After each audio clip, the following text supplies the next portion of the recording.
Um,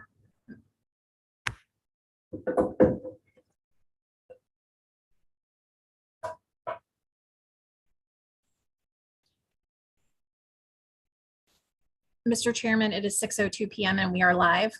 Yay. All right, we are live and welcome everyone. This is the April 13th version of the Historic Resources Preservation Board meeting. And we've got a good group tonight. Could we have the roll call? Sure. Judith Fox. She hasn't quite made it on yet, but we'll She will be on. soon. All right. Chip Guthrie. I'm here. Bill Feldkamp. Here. Ricky Martin. Here. Steve Pickett. Here. Bob Dorinzo. You have quorum. Wonderful. Please rise and join me for the pledge of allegiance. I pledge allegiance to the flag of the United States of America and to the republic for which it stands, one nation, under God, indivisible, with liberty and justice for all. That's seated. And do we have any additions, deletions, or reordering? Mr. Chairman, I'd like to recommend reordering agenda item number E. We had originally intended to schedule it as item B, but because item D is an ordinance. So I would recommend at least moving item E to item D, swapping, or moving it up because it is for a window replacement. The other two are for new construction, items B and C. So. Okay, so we are switching D and E. Mhm. Correct. All right. I guess we need a motion for that. So moved. Seconded. Second. Moved and seconded. All in favor, aye. Aye. Motion carries. We are swapping. Now we need an approval of the minutes. There are two sets of minutes. Does someone want to make a motion? I move that we approve minutes for January 12th, 2020. Moved and seconded. All in favor, aye. Aye. The motion carries. Now we have minutes for March 9th. Move to approve March 9th minutes. Moved and seconded. All in favor, aye. Aye. Wonderful. We're in. Okay, now, folks, this is a quasi judicial hearing. So we ask that anyone who will or may want to speak tonight to rise and be sworn in. Mr. Chairman, we have two virtual attendees. I know that Mr. Gabriel Berkowitz is one of the applicants. He has representation tonight from One Muntin's office. And then I'm trying to promote him.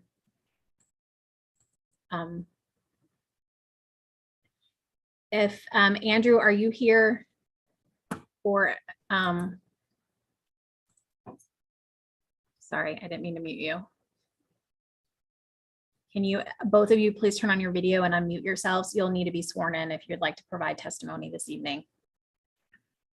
Can you hear me? Yes. Gabrielle, if you can please, both of you, thank you.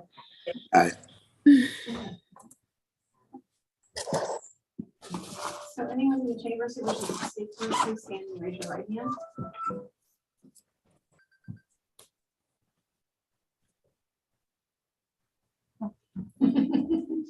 Do you swear and affirm the testimony you will give will be the truth, the whole truth, and nothing but the truth, if so say yes? Yes. Yes. Thank you. We have some people on Zoom. Mhm. Proof of publication, we have proof of publication. Apparently there are no withdrawals or postponements. This is it. No, there are not, Mr. Chairman. All right. Board disclosures, starting from my left. No. No. As usual, I walked past each of the projects and also I had a quick set of emails back and forth with Mr. Waters regarding one of the projects tonight, 1017 South Palmway. That's board disclosures. Let's go right into new business. Number A, letter A. 531 North Lakeside Drive. Just give me 1 second, Mr. Chairman, and I'm going to, I'm gonna have an extra pen.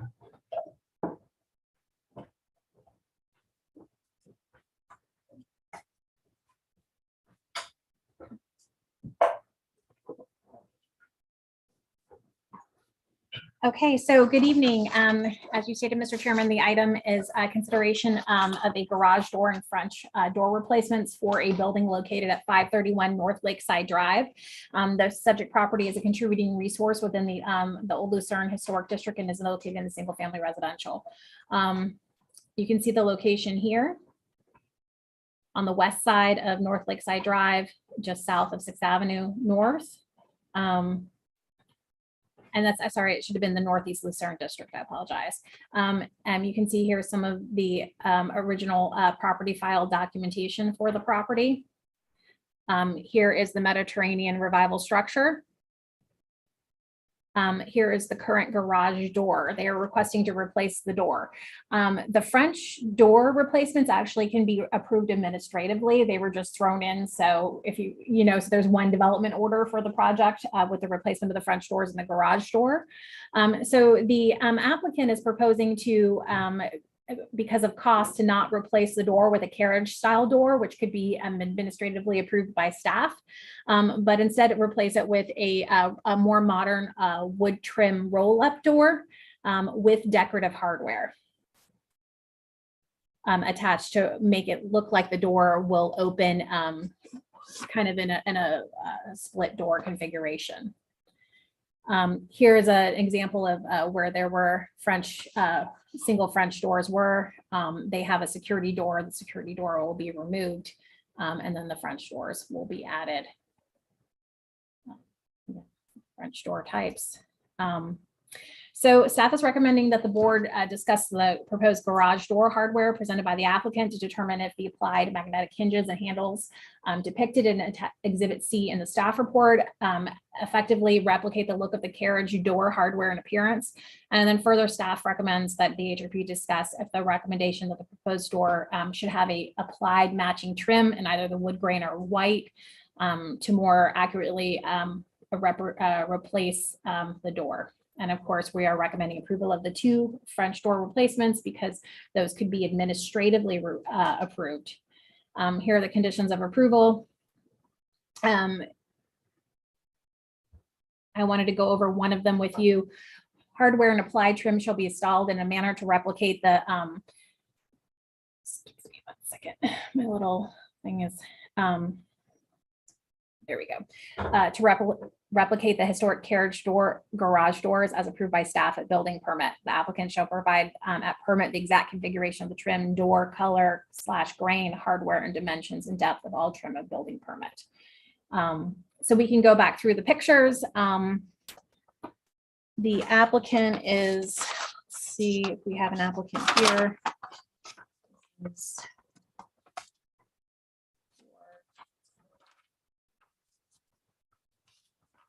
See. The owner is Mr. John. So let's see. Let me just check on the attendees. Andrew, are you here on what application are you here on behalf of? I just want to confirm. Not this one, 428 North J Street. Okay, thank you. All right, so so no, it doesn't appear that we have an applicant here this evening for this particular project. All right. Do we have questions for staff or the applicant? I didn't hear what the staff is recommending for the garage door. I know you said you wanted us to discuss it. Yeah. But there's no pictures that I can see in the application that would show how the hardware would be applied or what it would look like after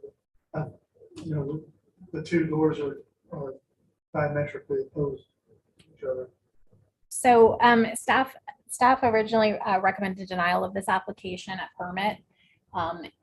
what they had shown as part of their backup, was an attachment, not in the staff report, is they did show a different door configured with the applied hardware. They're citing cost as an issue. This is the door that they proposed. Staff felt at a minimum, if they were going to use this door and then apply this hardware kind of in a similar pattern to the historic door, is what they proposed, with these two dark hinges here and then the handles here, that they apply some type of trim to mimic at least the pattern of this door in some way, at least maybe this pattern, if it was possible. We wanted you to discuss if you thought that was even a feasible alternative that we could work with them at a staff level, or if you just felt like this door was just really not appropriate for the Mediterranean revival style, and to ask them to maybe come back and have a different concept. They do make a carriage style door. It is a more expensive door than a rolled faux wood door. So what the applicant is asking is for this door with no additional applied trim, with just the hardware, that they have this hardware. So it would be these straps, and then it would be, like I said, of handles. What is magnetic trim? I honestly don't know. I'm assuming because it is a hurricane rated door that they would have to attach it. I mean, I thought you all might know. Never heard of it before. We were going to recommend that at least be attached with an adhesive, because magnetic doesn't seem like it's really strong I enough mean, I to. could come and take one home with me. Yeah, it kind of like in Lake Worth Beach, I don't know, like depending on where it is, somebody might just steal your handle, you know? So, If we, are you able to independently approve the French door so that we can proceed with that portion of it? absolutely. And then come back with something showing that, you know, it really has to, it really should look like the door that was, I mean, that is the original door there? Mhm. Are you able to ascertain that? It is the original door, and I'll show you kind of one of the How does doors. it open? It opens like It this. really does open with those hinges. Yeah, I mean, I didn't open it myself, but that was what that was what the documentation seemed to indicate. So here, I'll go and open It the opens onto the street, the sidewalk. probably. The current. It either opens like, yeah, there's a little bit of it will probably open over the sidewalk a little bit. Mhm. So we're okay. A lot of doors, and I'm going to share this with you, and they proposed this, and I wanted to see what your feedback was here on this one. These hinges do not look strong enough Decorated. So this wasn't, I don't know if you can see, it's kind of washed out, but this door kind of had these, basically kind of these, it almost looks like a applied trim with an inset facade, not facade, but I can't think of it right now, but the, where the trim looks applied, and then the panel is inset. This almost So- looks, this almost looks like you grab the two handles at the bottom, and then the door would actually slide up like that. I've seen a lot of older style doors. This like is that. this similar door style is something that we have approved administratively before. So something akin to this with the applied trim, obviously not the magnetic trim, but like an actual trim that sticks, but with the hardware. So this is something similar. So this is another alternative that they had suggested to be the brown wood grain, but you can see this is a different door than that roll-up door completely. So their first preference was that roll-up door. The second one was this one, and I don't know if you can you really see it? It's like got the applied trim with the recessed panel, and it's a bunch of little squares. But it'd still be roll Yeah, it would be. Yeah, it would still be a roll-up door. up. I'm trying to figure out how, if they were to replicate the cross design on that, how you would do that with horizontal panels as they go up. They would have to probably, you would have to do the panels, you would probably have to simplify it and not do an exact replication, and we would probably have to do the two panels that go straight down, and they would have to be broken at the seams to allow the door to roll. So it wouldn't be an exact, this one looks almost like, this one doesn't look like a rolling door. This looks like almost like a tipping one where it just kind of comes back up. I think we're at a disadvantage here since we don't have the owner to tell us what the existing door is, what they're doing. I noticed that they just repainted the building. It's no longer green. It's a very white. So that might have something to do with the color that he or she wants to use on the door. If you look at the full scale picture, also you take a look on the left-hand side of the building, the barrel tile overhang Mhm. on the side with some fairly ornate support structures on that.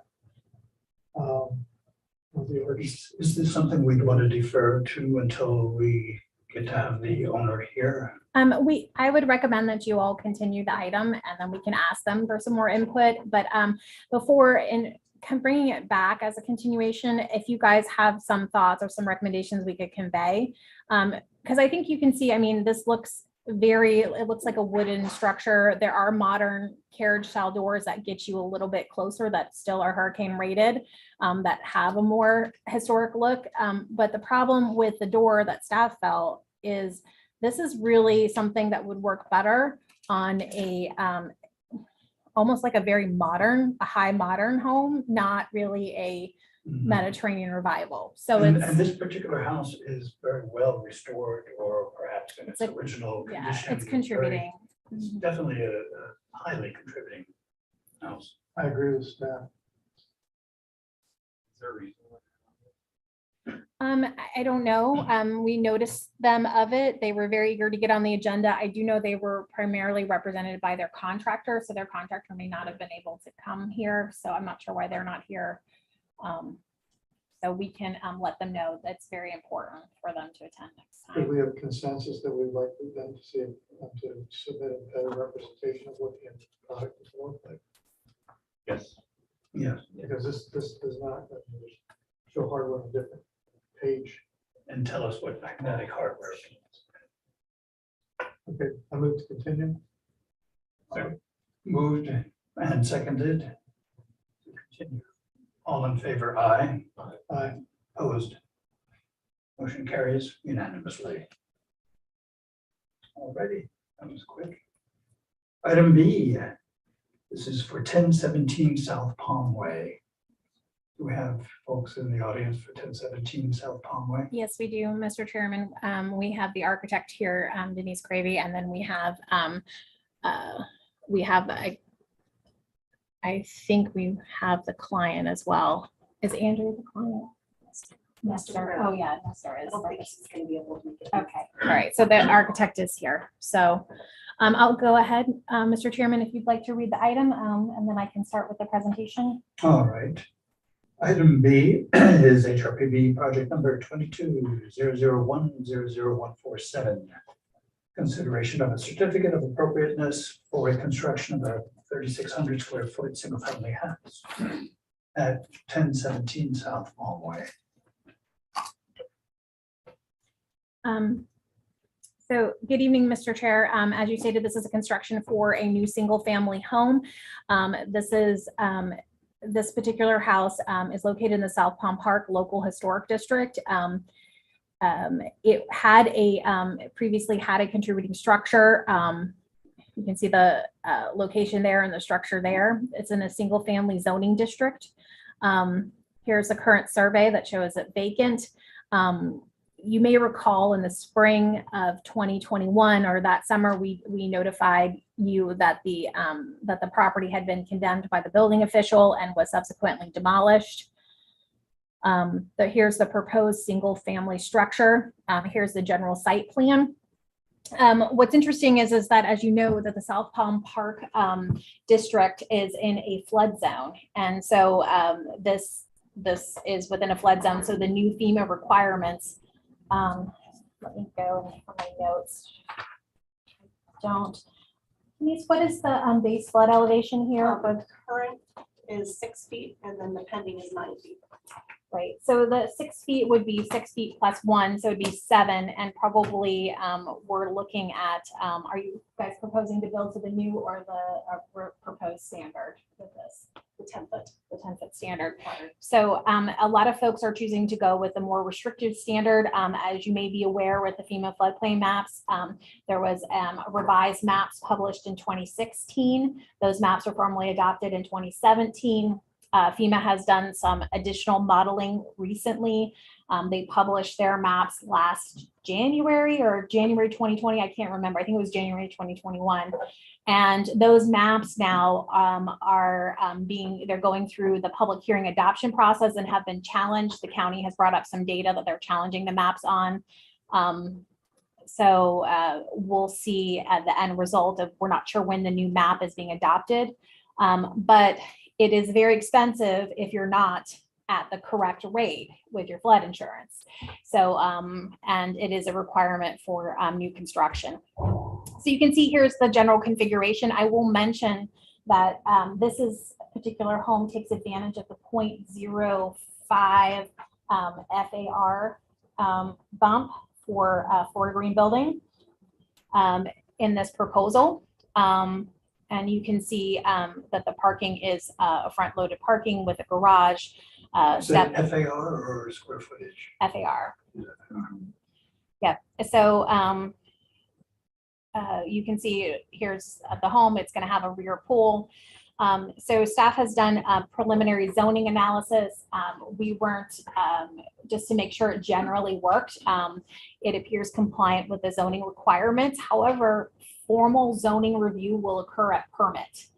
So we just kind of look at it for general setbacks and make sure, hey, yeah, we think this can work based on the zoning requirements.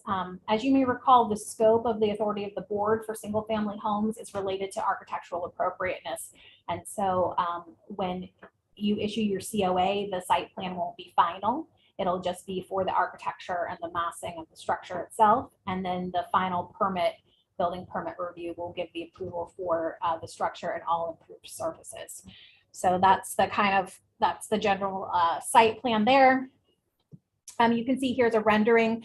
I will just touch on here that the wall that you're seeing is probably, and I haven't had a chance to talk to Denise about this because we've been just so short-staffed, but the wall height in the code, and this is mentioned in the staff report as well, is measured from the adjacent grade of the adjacent property, not from the property. Now, when you guys have seen a few projects like this where we have this base flood elevation, it's new construction, they're using some fill, and they want to introduce kind of a wall / fence retaining wall application.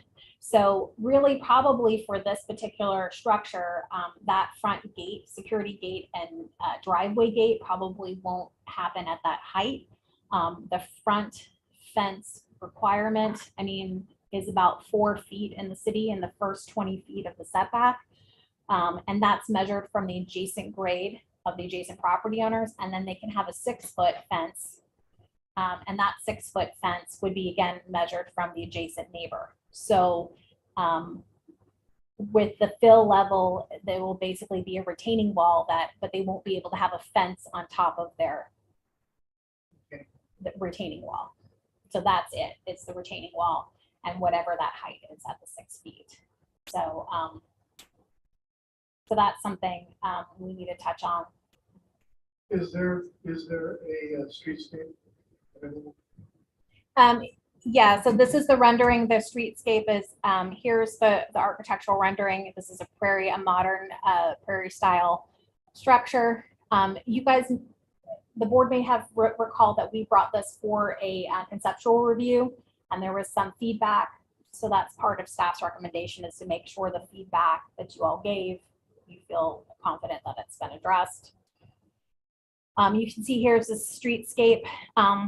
In that conceptual review, it was requested that the applicant bring back the, the base flood elevation, how it would look if the structure was raised. I'm not sure what the grade is there. Grade in the city tends to be 4 and 5 NAVD. Generally, depending on where it is. Do you know what? 5 feet on the site. 5 feet on the site, so that way you would be looking at an additional 5 feet from grade. That's what you're looking at with the 10 ABB. The one above is nice. It's base flood elevation 9 feet plus 1. So, So it's actually a little bit higher than that. well, I assume that Finished floor will be 10 feet. the finished floor is 10. And that finished floor is. I've shown it 10 feet. Oh, that is being shown. It's Correct. So you can see that they're not going to get much of a wall because they're so at 5 feet, they're going to maybe have like an additional foot of retaining wall there. So they're not going to. So is that the staff report? Oh, well, here's the floor plan. Here's the front door and the garage doors, the roof material, and then kind of the brick. So as you are aware, all new construction with the historic districts is required to be visually compatible, and that new buildings should take their design cues from the surrounding existing structures using traditional contemporary design and elements. We don't have this design style specified in the historic preservation design guidelines. So this is a kind of a newer style, but staff has found it to be generally compatible with the historic district as far as architecture. And again, staff is recommending that you all discuss, hey, did they do this consistent with, did they make the changes that we asked for? And then just a note that we'll review the LDRs at building permit. And here are the conditions of approval. That concludes my presentation. Does the applicant or the applicant's architect want to make any comments? I think Karen did a great job at addressing all the points that I would make with my presentation. Let's have some questions from board members. Well, they addressed the railings, which was one thing that came up. And the other was something that you can't avoid, which is the height, because of the FEMA flood requirements. So I think they did step it back a little bit from this picture. Correct, we No. did. There was during conceptual review number 2, it was advised that we set it back. A little bit. Gradually grade it, so it wasn't so Right. obvious. So they, in my opinion, they did at least 2 of the items that I brought up. So And conceptual number 1, we talked about, it did not really have much of a front porch where most of the structures in South Palm Park have. One of the features is front porches, so they did add a front porch on it too. So that was from number 1. And then my only point with the number 1 is that we didn't have that streetscape. I knew it was going to have to be raised, but we wanted to get some sort of an actual depiction how it would look next to the other properties on the streetscape level. And like Mr. Martin said, there's no getting around it. It's going to be higher if you want a 2-story house. It's going to stick up, and we're going to see more of them come across our agendas here I'm pretty sure in the future. And so I think they've met the requirements that we put out. No, I mean, I think they have met the suggestions, direction we gave or whatever. And, they're stuck with the height as far as how it fits in. So, I mean, I think overall it's in the neighborhood. I am a little concerned with the height, but that's not really something we can around. So. I hate to be the dissenting, but I find it not acceptable at all. Your site survey referred to it in AVD back in 1988. I don't know if that's been done. Who is the architect of record? I am. So why is Muntin shown on the drawings and on the application?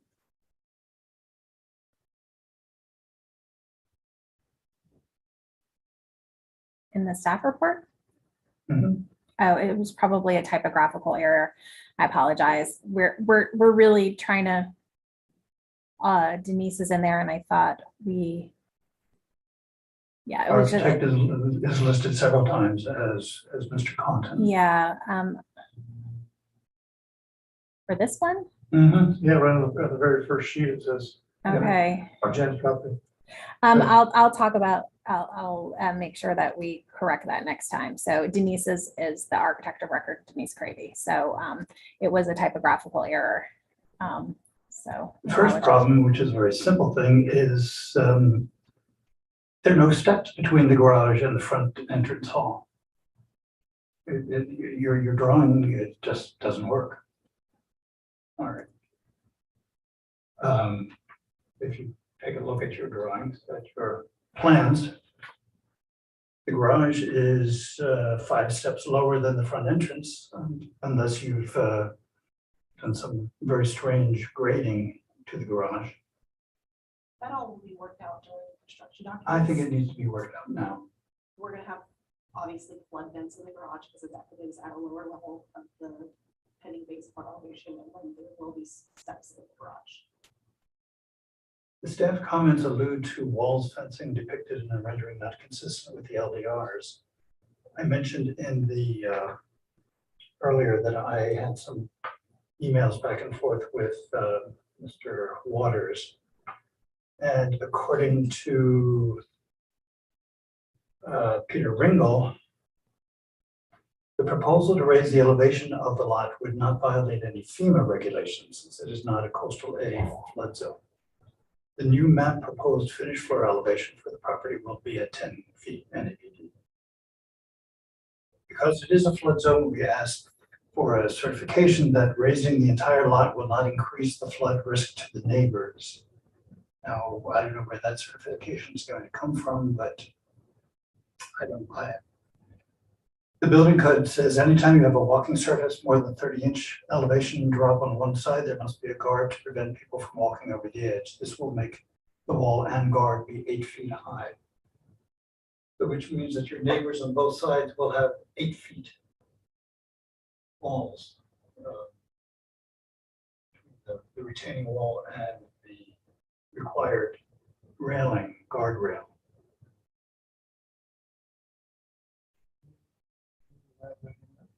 Well, you can't have that retaining wall being 3, 4, 5 feet high without having a railing to prevent people from going over it. Or the code. Then you can have a fence at height. No, Can't have a fence on it. This is Peter Ringel. This is code issues. So but it's the same as the fence. we'll talk to, we can talk to Peter and look at that. What we had said was that we needed the fencing worked out so that it was code compliant, so that it would work. So I haven't seen Peter's email, so I would have to speak to him about it. I think that this is a very dangerous precedent. So at this neighborhood, certain new houses will be raised 5 feet. Houses next to them will be down at current level, then the next one will be higher.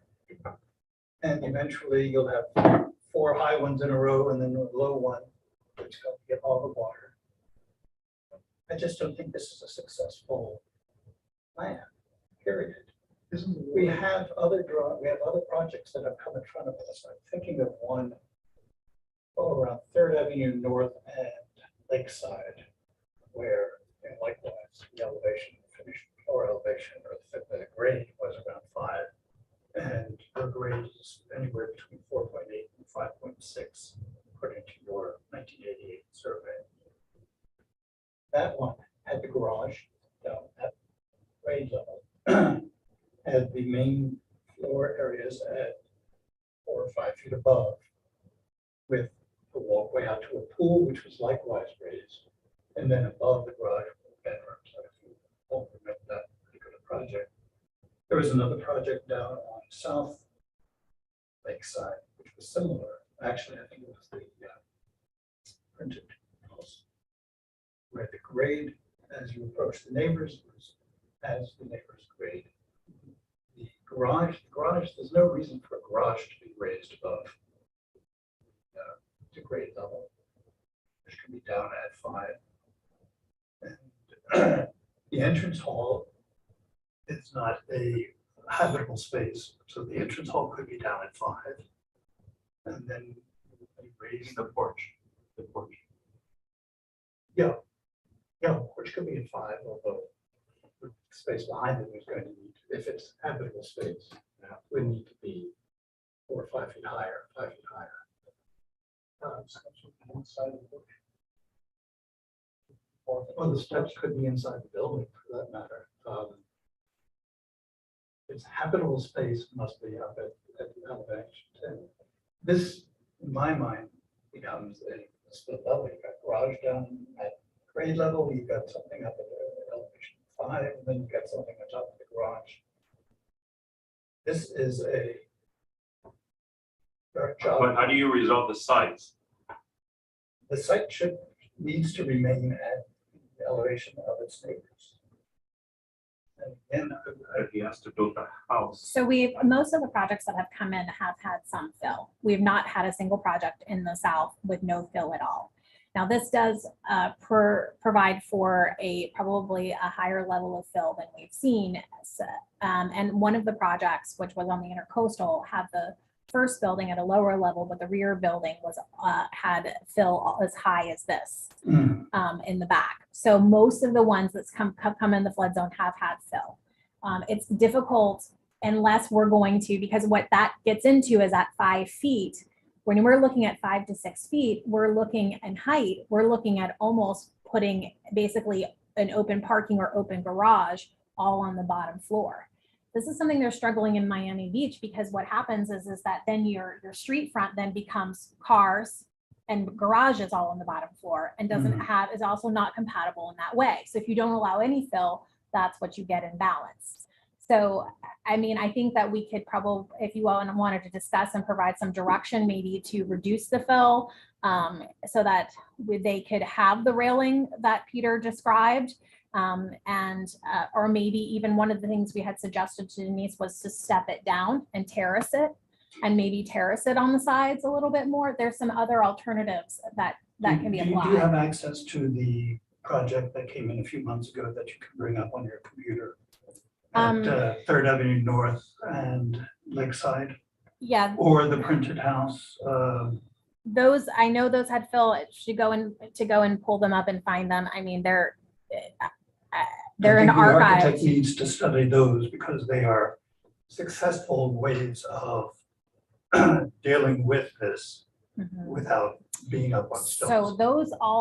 the ones that have been built have had retaining walls, and that's why we've had the issue with the retaining walls. And they've had retaining walls that ramped up to the structure. So some Mhm. portions of the structure, like you were saying, were lower, but those homes were on those long, narrow lots on the intercoastal, some of those. And so they had almost like they had their garage and some of their other things, and then it ramped up to the main house. If you Mhm. remember that Dutch colonial house that came through, that's Yeah. what they proposed. Yeah. And they ramped up almost to the, I think they just raised the structure with steps, but they were like only a couple feet, but they were like at a 10 Yeah. as well. So that's at least 3, maybe more examples that the architect could use to see how. But that's other what I'm saying, projects- Bill, is that they had a retaining wall with fill on the neighbor's side that was 3 to 4 feet high at least. Yeah. But set back from the street, way, way, way back. Right, but those lots are much deeper. So what you're dealing with is a different development pattern here. So I think it's important discussion to have. What you're having is because these lots are narrow, they don't have the same depth as, I'll show you on the map. They don't have the same depth as the intercoastal lots. Yeah, I think the printed house, there was a large retaining wall there, and then we were looking at how the planting and. So we're talking walls. But in none of those situations was the entire lot built. The Dutch colonial it raised up quite a bit on one side, and then it had an access sort of driveway that went down. It stayed on that level, and it was almost gonna happen to flood to allow water to go through or whatever. but- Right, and then you can see here, I mean, a lot of the houses we're talking about are in this Lakeside Drive coastal one. So they have a lot more space to ramp up. When we get on the west side of Lakeside or on Palmway, we're dealing with 135 foot or 135 linear lot depth. This is 150. Or 150. So, but like this is a different lot depth. So the ability and the flexibility and the ramp up it's gonna look different.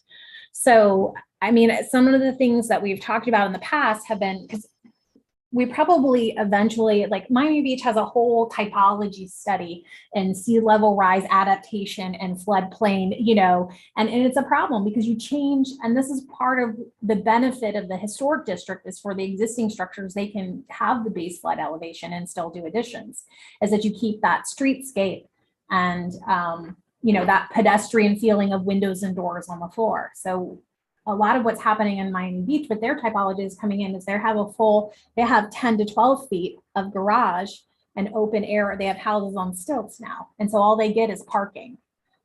So it's definitely. This house, the water would stay within the lot. It wouldn't flood the next door. Is That I don't know. That's something for Peter Ringo. That's something I was curious what we were dealing with. It's a large house. Because it is in a flood zone, we can ask for a certification that the raising of the entire lot will not increase the flooding risk to the neighbors. That's Peter Ringo. That's the drainage component of the review. They can't dump their water on their neighbor. And that is what the requirement for retaining walls is, isn't it? Yes, but I think Bill brought up a good point is that there is a building code that if you have a certain step, I mean, Denise, I don't know if you have some thoughts on this on the side step, because you're not going to be able to exceed 6 feet with the retaining wall. I mean, you might have to step it down and then step it down on the sides.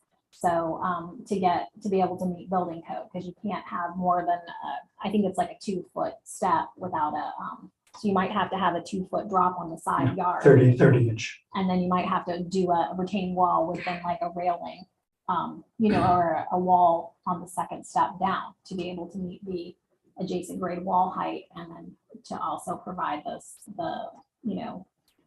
you know what I'm saying? Like you might have to step it down on the side yard and not get such a flat. The grading down. Yeah, we were also presented with the challenge of the max wall height of the side setback and trying to achieve that 2-story house. This was a challenging project.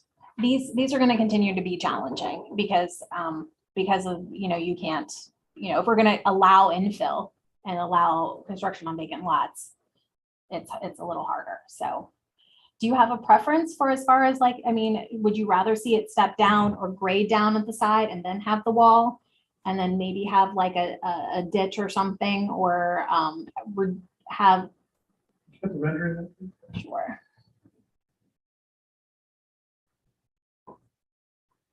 I think the concern was without the wall, that the water would fall and stay in the next door neighbor's lot. Yeah. So the purpose of the wall is to keep the water in your lot. Yes. And find out how to drain it from there. Are And then your lot, your own Are lot. we going to have old houses at elevation 5 and new houses the raised platform? That's what it could be required, unless you want still houses. Still houses don't have to be bad. No, I don't that's necessarily- why I think that was a good idea to have some houses on stilts like Key West. No, I mean, I don't have a problem with that either, but if, in the context of it being a historic neighborhood, we are changing the whole character because there are no other still houses. Still houses. So. Well, or you could do this, and you're changing the character of the neighborhood, because instead of having a roof line at elevation of 115, you've got another roof line. Yeah, they can't dump their water on their neighbor. So they're. No, even while you're displacing it, when you're raising up filling in that property, the water is not going to be there any longer. It's going to displace out somewhere else. Is that part of the consideration that happens when it's on the burning side? Yes. So the drainage review will be more robust on this because it's going to have to be. Right. So. Okay, and this gives us a front elevation. Obviously, the lot is going to be pretty much built over the back. What happens across the back of it? Because this is my neighborhood. and all water drains from the west towards the coast. What happens to the back elevation of this? Will it be another wall across the back? There'll have to be a retaining wall in the back so the property doesn't drain out to the alley. So therefore, everything will drain toward the street. Mhm. It goes over the coast. Or if there is drainage toward the alley, there'll probably have to be some type of like dry retention or something with landscaping in the rear. They'll have to do something to be able to retain what they need to retain without flooding the rear lot. I think Mr. Martin is correct. When you drive down to Key West, the entire peninsula of the island, part of where everything is raised. Some of it done well, some of it not done well. I didn't see anywhere drive to Key West where they filled in. So it's hard because you don't have here, they're raising it 5 feet, right? Approximately from grade. Well, that's kind of short for a garage. So if you're raising it 5 feet, and this is the problem here on Key West, the base flood elevations or in the Keys, you could raise the BFEs with built are 13 feet sometimes from NAVD, and their grade is lower than our grade. So you can be looking at like stilt houses up to 8 feet in the air. Yeah, I've seen it very hot. So, and that's with the new maps, that'll get even higher. So it'll basically be like, you know, in some places, depending on how low it is, it could be 1.5 stories of just silt, you know? I've seen high slopes. Yeah, so this is the thing, is you're, okay, like, it's shorter than me is the space that we're looking at, you know, and I'm not that tall. So, you know, what are you gonna do under the house? You know, I mean, I think it's, you I know, think the architect needs to look at least these 3 examples that we've talked about of successful new construction in flood zones that we have in our town. And come back with something that sort of ends. I mean, you all have to make a consensus direction to them. Just looking at this and seeing like how some of the suggestions are going, whatever, fine, so it's lower the garage, or the impact. Whatever, I wonder if we're gonna run into unintended consequences where we're now making the structure look even bigger because we have a garage in here. And then it's like, it starts looking more distorted where that is, the house is the same height, but then you also have structural scale at the lower level, and it's gonna make the bigger than trying to like sort of transition of this with landscape and elevate it a little bit. What we're looking at here for this rendering is the house is basically, you know, it's not surrounded by any vegetation or anything. It's sort of vegetation and so I'll sort of soften that up a little bit. I'm not saying there shouldn't be more work done. I'm just saying that you might want to be careful about what we're asking for because it may actually limit. Keeping in mind that again, we're charged as a board to look at the ability of the structure. And like you said, if you drop that garage, now you're looking at a trailer house. So it looks like a trailer house, and that's definitely not what they're looking for. And I don't want to belabor the point, but the applicant has come to us twice for our input on this thing, and we've given them our input, and they pretty much, you know, when it comes to the fence height and wall height, and whether it's going to step down something, that's going to be handled at the building part level. I think if that wall does not meet the code, they will have to work that out in some way. I don't know that would affect the actual visual aspects of We see the streetscape. If you want, we can ask the applicant to come back and do maybe, so what they do in the Keys and some of the other places is they do have a built terrace, they have a terrace and then they drop and then they have a terrace. So that's one of the things. I don't know if you would rather see it ramp up slowly and soften with landscaping, or if you'd rather see it terraced and then landscaped. I mean, those are 2 different approaches. But side and front. both. So what really to address Peter's comment,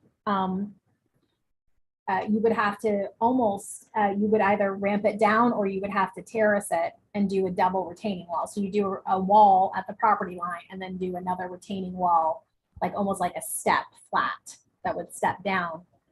It would probably not be able to. Do you know what the building code is? It no more than 2 feet without a railing? It's like 30 inches. yeah, so 30 inches. So, so that step couldn't be more than 30. I've seen it where it's almost flush, you know what I mean? Where the grade is flush, it just retains it and then it goes down. And then that could be maybe have a drainage component on And this the, is in the front. it's on the side I'm thinking, because, It's- The side only got 6 feet, though, right? yeah. So within Yes. 6 feet, you're gonna have actually a 3-foot walkway and then a 3-foot, 3.5 foot, and then a drop down. You would have to do something, or you would have to soften it and go down. I mean, they would have to look at the all, it's tight. I It's mean, better to just soften it and just leave the wall. The whole purpose of these 2 walls was because there was no air around. And it was to prevent the water to go to the side yards. And then they need to resolve the drainage within their own property, whether it's doing, I saw a house here at Hrpb where they did like a swale inside their own property. They did a lower property with cypress trees where the water comes in from the rest of the property and puddles in a certain and drains slowly through there. They may have to do that within their yard. and to your point, Peter required a swale in one of the ones, the new construction where they were raising with the retaining wall. He did require a swale on the new builds site. But I don't think there's a way around the walls on either side because it's just so little space that whether you do it terraced or whether you do it gently, the water's gonna go to the next door neighbor, so you need a wall there. It's too forced to go up. I mean, I look at that lower streetscape and I find it absolutely unacceptable. If they're going to end up with a 3-level house regardless, and I think that the projects that we want to have you look at are all 3-level. And you've got a garage level, you've got a level that meets code, and then you've got a second floor over the garage, and you have a second floor over the other, but to raise the entire house that height it just does not work in that neighborhood. To have that. I mean, people are actually raising their house, the house that's already there, they're going to move that, raising them, that flood elevation. And we had a situation where somebody was going to do, I think, just that. And remember, we had a discussion about how they had an attached garage. And how they're raising this part of the house, but the garage has to stay there. We were worried how they're gonna get, because it's such a different elevation change. It's They're gonna hard be- for those mid-century ranches too, because when you raise them and then you do something underneath, it really changes the architectural appearance of those ranches and those mid-century moderns because of the horizontality of the architecture. And then you raise it up.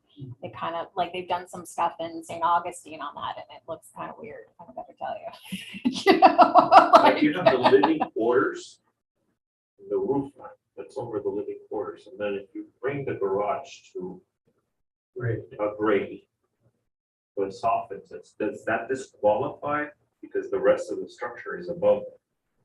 Does that disqualify? So we'll have to look at dropping the garage down and if it actually acts as a separate level or if it functions as essentially more like a split level where it's considered 1 story.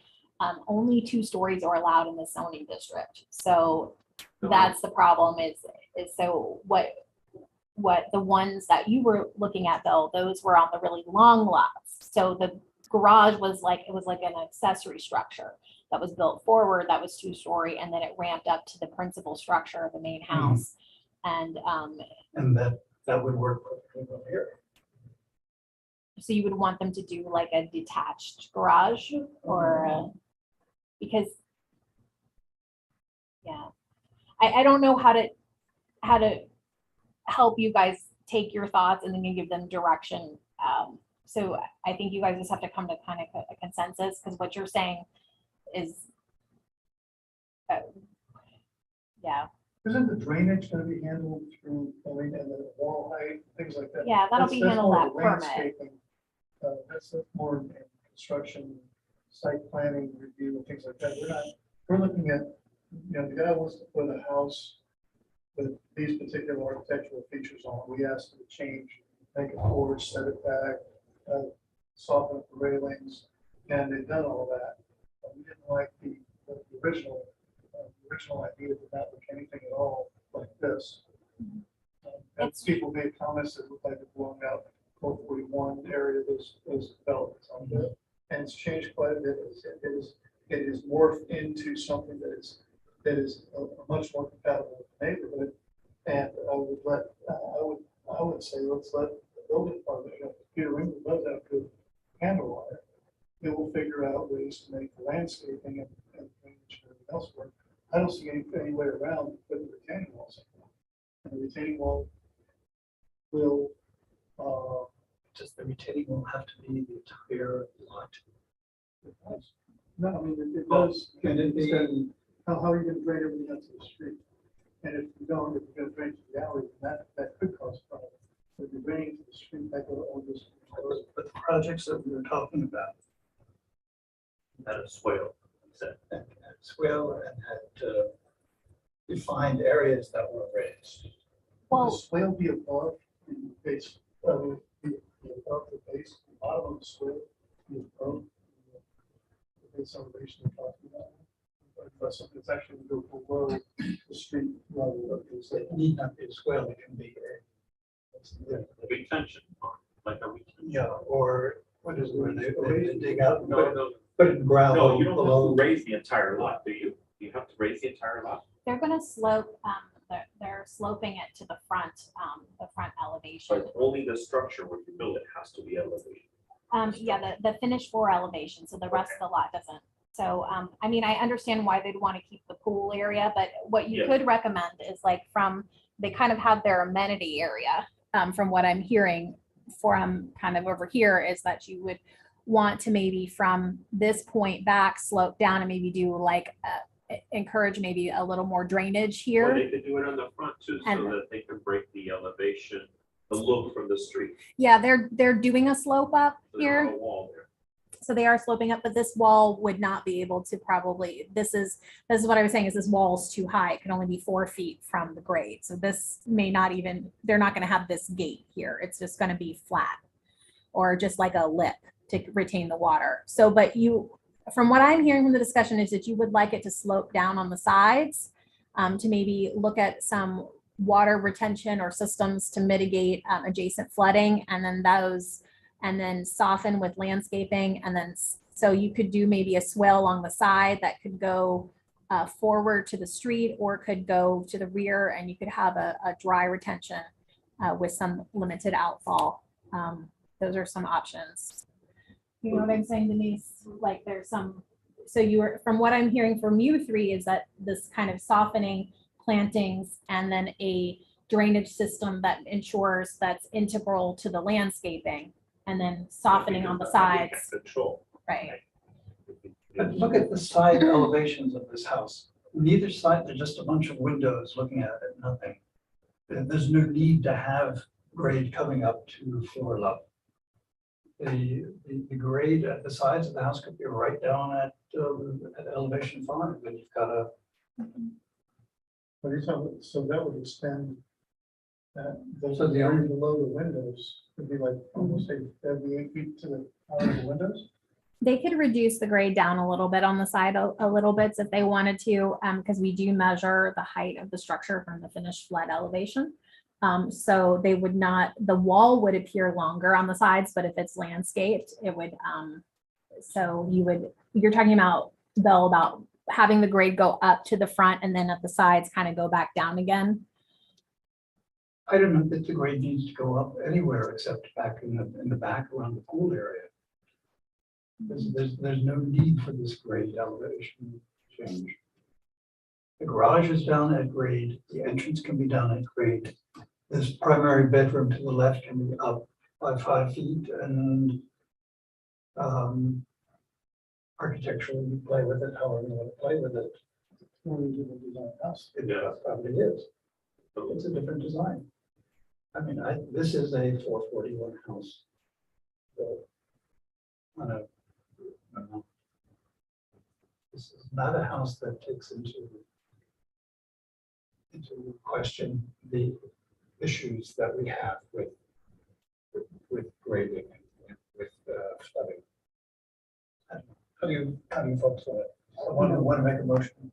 If they're not, and again, I think all of those things can be, what we're looking at, you don't like necessarily the style of the house. Either, but the elevation and the grade, I don't think that we have that much to say, other than the massing. And the massing is not.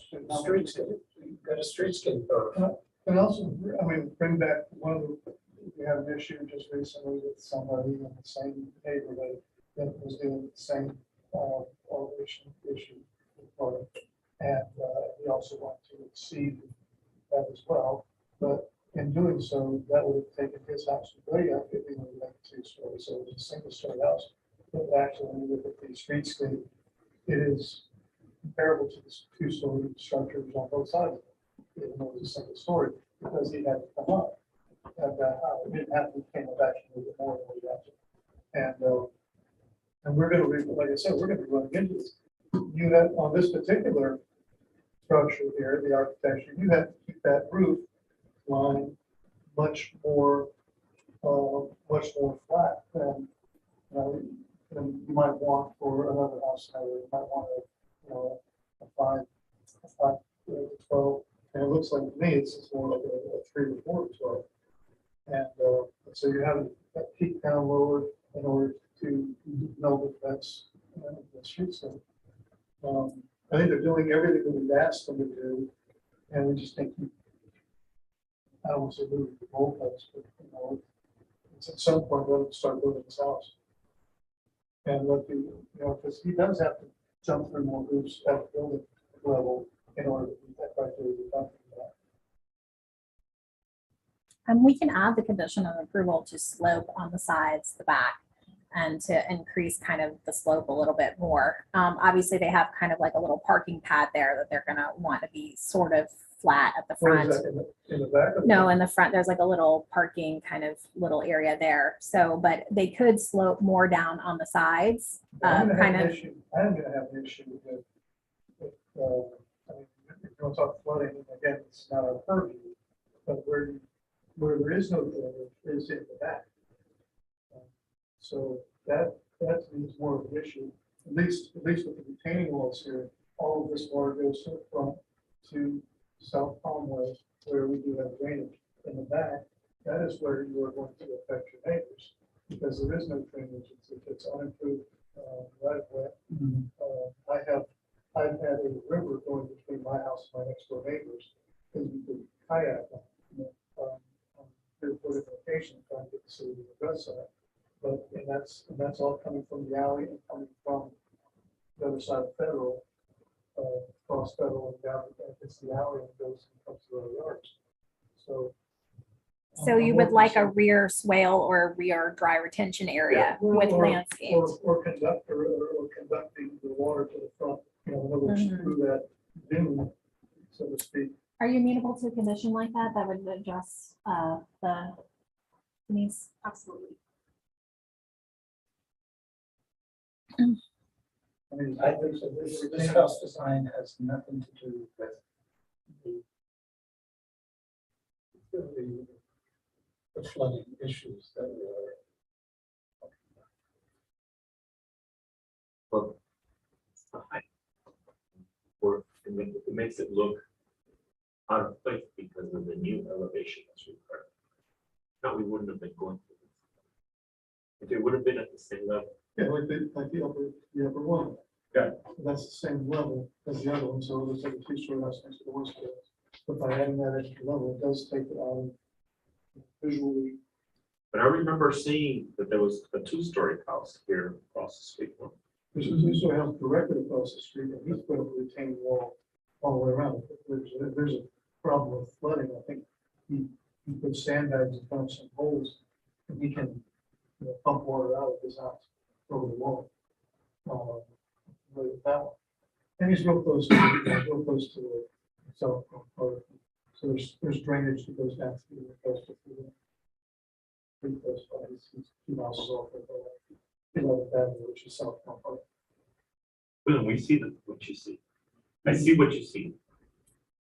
But I the see point it. is that you,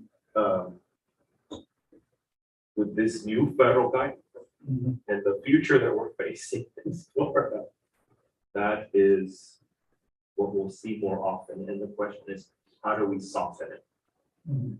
to tie in with the rest? And maybe landscaping to the land being softer. You mentioned bringing it down, but at this point, it may throw off the whole house, the way. Well, then maybe the house is not designed for the site. I could design something where the garage is down at grade level and the entire site is still 5 feet. You've got this primary bedroom with a crawl space under it. So it's up 5 feet. And the entire first floor level is at 5 feet or at elevation +10. And then you've got a deck in the back and a pool, but the edge of the pool is the edge of the retaining wall. You've got steps from there down to the rear yard. That is, But the core of the house is still higher. the core of the house is at elevation 5 with the bedrooms at elevation of 5 feet above the garage. And then you have bedrooms up above the garage and then you have the second floor there. So. So I think we need to kind of move on from this. Mhm, So okay. it seems like you have some options, okay? You can continue and ask for some changes. You can recommend approval and ask for a vote, or you can recommend it, or not recommend it. You can approve, sorry, you have final authority here. So sorry, I have too many projects in my head. You can approve, you can deny, or you can continue with recommendations to redesign. So I think you guys are kind of circling around the same issues. So I think, Somebody make a motion, please. I'd like, yeah, I think they've met the requirements. And we're gonna come up with this on a regular basis. I'd like to go ahead and move to approve HRPB project 22-001-00147 with staff recommendation conditions for a certificate of appropriateness for the new construction of property located at 1017 South Palm based on confidence, substantial evidence in the staff report pursuant to the city of Lakewood land development regulations and historic preservation requirements with the conditions that you wanted to slope the grade on all sides. Softening of the slope Yeah. and the grade on all sides. Ensure that the wall height is consistent with what's already there, and then provide for additional appropriate drainage features at the building permit, like dry retention and swales. Yes. Yes. That's the motion. Is there a second? Also, Motion made and seconded. Yeah, well, we should have public for that. Oh, sorry. Apparently there's no one Apologize. else in the room involved in this project. All in favor, aye. Aye. Opposed, nay. Resounding nay. Move on to the next project. Next project is C, 428 North J Street. Certificate of appropriateness for the demolition of an existing structure and the construction of a 1,309 square foot single family structure at 428 North J Street. Take it away. Thank you, Mr. Chairman. Just give me 1 second. Sorry. Sometimes when I share on Zoom, I have all these extra little boxes that don't let me click in the right place. So as you stated, this is for a certificate of appropriateness. This is for both a demolition and the construction of a new single family structure. There is an accessory structure associated with this project as well. You can see the general location is on a 25-foot lot at 428 North J Street. It's in the single family 2-family district. However, because it is a 25-foot lot, only a single family home is permitted on the property. property. Here is the survey of the existing structure that is proposed to be demolished. You can see there is the rendering there. Here's what it looks like. And then here are some photographs of it. Staff did review the demolition criteria, which are in your staff report, and is recommending approval of the demolition, provided that is concurrent with the new construction. Those conditions of approval are at the end of the staff report. You can see here the proposed, the architect of record, Mr. Chairman, is Mr. Compton. That is correct. It's Mr. Compton's office. So I apologize for the other one. You can see the single family residence with the accessory structure, the one off-street parking that is required for a 25-foot lot. And this one is a little different, is that the single family residence has a front garden. It is generally consistent with all the LDRs because this is single family. The final site plan approval will occur at permit. But you can see it has this garden structure. So it is a more modern, contemporary new build, but it has a contemporary kind of gated area in the front, or basically what as staff we approach it as is akin to kind of like a pergola or a garden structure. And it looks like it's supposed to emulate a vernacular structure. You can see here's a rendering of it. This is how it would appear from the street. There is a mango tree in the front that the homeowner would like to retain. Staff is recommending here that you all discuss the demolition of the existing non-contributing structure and whether the proposed design of the new structure is consistent with previous direction by the Hrpb.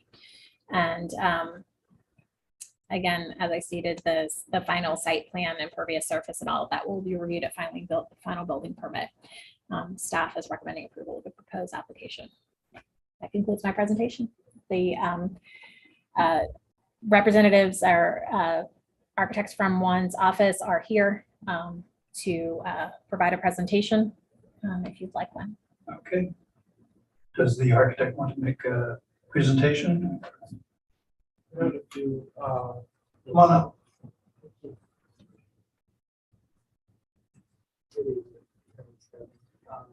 Your full name? Kevin Fernandez, Muntin Architecture. And as Aaron mentioned, there's that existing mango tree, and this was very site specific. Mhm. The owners visited the property, and fell in love with that. They also wanted something to meet the street closer to the front setback. The existing structure almost disappears. It's almost to the alley. And with that in mind, we came up with that idea of the semi-enclosed front yard, and having that in the front, and the rest is consistent with 4 bedrooms and an area in between and an accessory structure. Definitely the main unique feature here is that front yard, and having it be not fully closed off to the street, but have some sense of privacy for the owners. Board members want to make questions. First, we have questions for the architect, and then we have public input. And the questions for the architect. I'd like to remind everybody, we did a conceptual of this one too. Yeah, we did this. Mhm. And I don't think, did we recommend any changes? Not that I recall. It was one I thought was going to get more comment because of the architectural design. And everybody seemed to love it. It was explained to us that the faux gable end kind of lends to the neighborhood, the type of houses and things like that. And everybody really kind of liked it. Well, I have to say that I lots of times have issues with content, but I think this is a excellent project. Fun. It's a fun project. Yeah. I had some questions. We are allowed to demolish a contributing structure that is not in code violation? What's the rationale? One of the analysis was that it's in your report or in your staff report, there's a set of criteria that you have to review and determine. Basically, that this is not it's not one of a kind. It's not a significant representation of that architectural style. The demolition of it will not be a detriment to the community or the historic district. Let me go through them. Is that part of our package? It is. What It's- page is it? Hold on a second. Let me get that. So those criteria are on page 4 of the COA application staff report. So is the structure a landmark or a National Registry of Historic Place? Is the design, texture, craftsmanship, scale, unique location or material that could only be reproduced with great difficulty or economically unreasonable expense? Is the structure one of the few remaining examples of its kind? Would retaining the structure promote the general welfare of the city, providing an opportunity to study local history, architecture, design? Does the permit application propose simultaneous demolition and new construction? And that the new construction would be compatible with its surroundings? And if so, what effect would those plans have on the character of the surrounding site and district?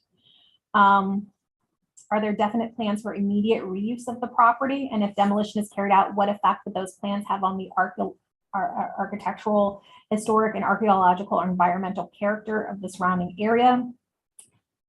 Would denial result in an economic hardship? Does the building or structure contribute significantly to the historic character of the designated historic district? So kind Okay. of what we found in our analysis is that there are many examples of this type of structure. Also, this particular structure has some substantial nonconformities with the zoning code as far as setback and the way that it's masked at the rear. Mhm. There's no rear setback, it's to the rear property line. And it's not a unique example of this style of architecture, and it has had modifications over time. Okay. My next question is actually for staff. I have A101 and A102 twice in my packet. Is there a difference between the two that I've missed? I'm so sorry, I don't know what you're referring to, which A102 and A101, what are you? Just as you scroll down in our packets, it seems like the same drawings are shown twice. I couldn't see any difference between them. Maybe I missed it. I don't have those loaded, but maybe they were accidentally loaded twice. I'm not sure. Okay. Or maybe that's what the applicant, I mean, this is the applicant set here. So this is A100. Oh, I have to share. I'm sorry. Hang on. Look,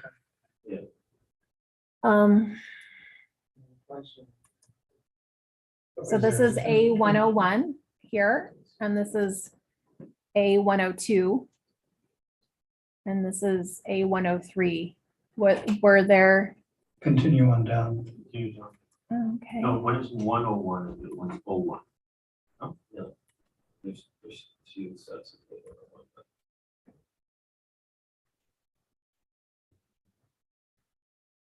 Yeah, they're separated by the. photos.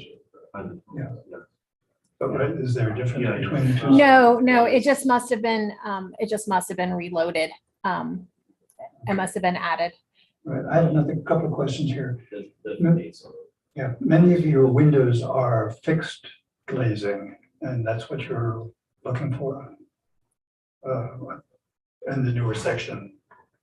That's right. Okay, We have, in the bedrooms, there are the casement by code. yeah, I know. Mhm. Your egress, yeah.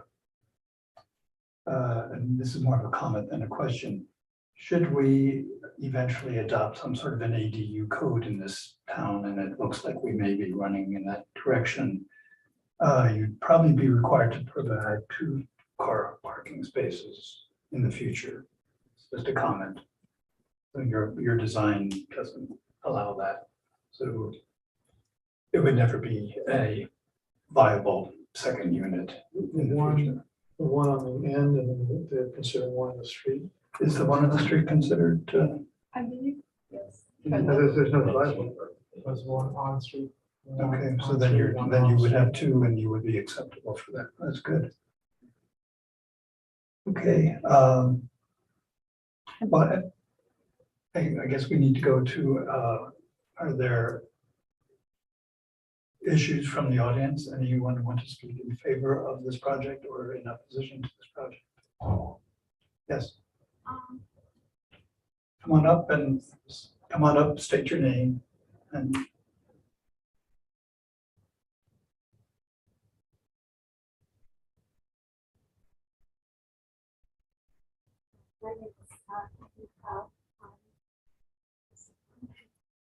No, it isn't. There's none. If you just speak loud, there's none. There's none there. okay, there's one on the side for you. Oh, good. We just, Kathy McLeod. yes, we just purchased a house across the street. A year ago. Mhm. The reason we've been interested in Lakewood is the historic nature of the place, and we're just shocked that you can tear down a house from 1936. Mhm. And this is legal. I mean, why? If you look at the, we actually didn't see the interior of the house, but there's, when the house was being sold, in particular, there was, it has an upstairs that is totally enclosed in beautiful wood paneling, original wood paneling, original staircase. The house is lovely inside and this should not be allowed to be demolished. And if one of the reasons for demolition is because there are other similar houses, well, you might as well tear Key West down, you know. Mhm. You might as well tear down Brooklyn, New York. I mean, what kind of a criterion is that?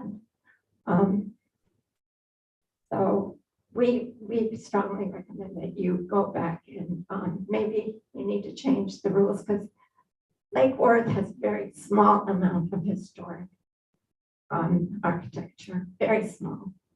And to demolish a house from 1936 is unacceptable. Thank you. Any other comments from audience members? I'm Michael. I basically concur with what you just said. It actually was shocking because I got a letter about this particular project. I thought it was simply construction at the front of the property, not the demolition of the existing structure. And to say that it qualifies for demolition simply because it's not complete, which I don't. To me, it's not a high enough standard to simply demolish a sort of properties in the historic district. I think certainly historic preservation should be about the continuation, the maintenance of existing structures that exist. Yes, structures do get modified. People buy houses, do the wrong thing with them. The fact that the house has been built right on the property line in the alley, I don't see that necessarily as a mean, as an excuse for its demolition, simply because the new owner feels, I don't know what, that particular location on the property is not the ideal location for his or her use. It should be that it's more, the property is, say, derelict, that it's fallen apart or something like that, but it simply is not restorable. This is certainly not the case in this particular instance. You have a property that is standing strong, can be restored, and certainly creativity can be restored to its historic character. So why demolish it simply because one wants to build their modern idea? Thank you. Thank you very much. All right, so we've gone through questions. Now, comments, I guess we go into executive session, comments from, Mr. Board Chairman, if I members. can just please note that the question you had before, it appears that there was a reduced size plan set, and then there were individual plan sets. It looks like they were the same, but they were just probably exported at different times. So I don't think there's a difference in the plan set for those page numbers. But what I would say is to use the when we're referring in the motion, depending on which, if you decide to make a motion to approve the plan set with the reduced size plan set for that particular one, so there's clarity. Thank you. all right, comments from board members on 428 North J Street. As far as what's being proposed, I think it looks great. I really think that it's a creative way of emulating some aspects of the neighborhood and creating that kind of sort of whimsical or whatever, and it's by incorporating that with the preservation of the mango tree and that sort of thing, it really helps maintain the street character and finish some of the massing and the large buildings that are behind it. So I think it's a really great way of tackling. Mr. Chairman, I apologize. I had not promoted, it was Mr. Berkowitz, right? And Andrew, maybe, so that was my technical error. They may want to have a moment too. They're the property owners. They're the owners. Oh, okay. Yeah, so I apologize. All right. Now, do we have another board member on? No, we just have Glenn Torsidia, the city attorney online. And it's actually did have a question about the demolition portion of it. Has the structure been assessed as far as its status, as far, is it? I know the building official hasn't inspected it to determine if it is basically if it's a candidate for condemnation. So I don't know, did you guys assess the? Yeah. Did the property owners want to weigh in? Did you have it assessed for the structural integrity of the? At the moment, we currently have a termite issue at the property, which is pretty expansive. The structure was actually covered with the paneling on the outside of the property. If you take a look at the pictures, you'll notice that. So, doing a restoration project with the way the property is set back, the structure is set back on the property, as well as the severe damage to the wood structure, is what led to consulting with Mr. Muntin regarding putting a new structure on the property while preserving the look for the community, which is what led to the front facade of the property being included in the plans. And we hope that that's acceptable. Yeah, the inspector had told us that underneath the siding, that if we ever were to get into that it would be a real nightmare.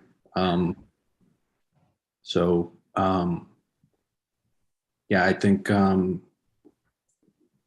we definitely appreciate we're trying as hard as possible to appreciate the historical sense of the neighborhood, but at the same time it's hard to to want to put a lot of time and effort into something that's not necessarily going to give us there's so much space on the property, I feel like, that's not being utilized as well.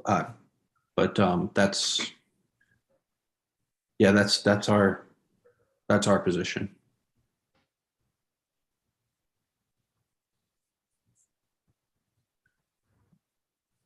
That's from board members. Are there any pictures of the existing structure? They were in the presentation and they're in the packet. Hold on, I can pull them up for you.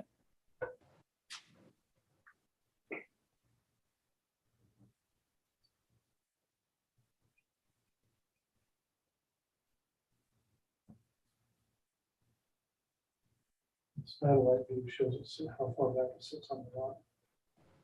Property lot. And that is, Is that it? yeah. Two-story with a single story. Says in the backup that the addition was the two-story addition toward the back.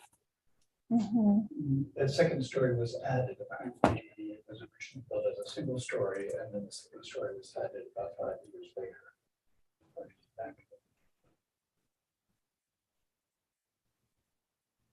Let's see if I can get a little bit better look at this.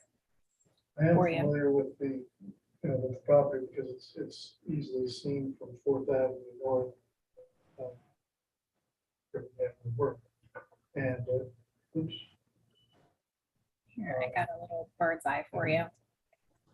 and while it is demonstratively old, it didn't have any significant features from what I look at, and then it's on the, way on the back of the property, you don't really actually see it from the front. Initially I had questions about, the demolition as well, but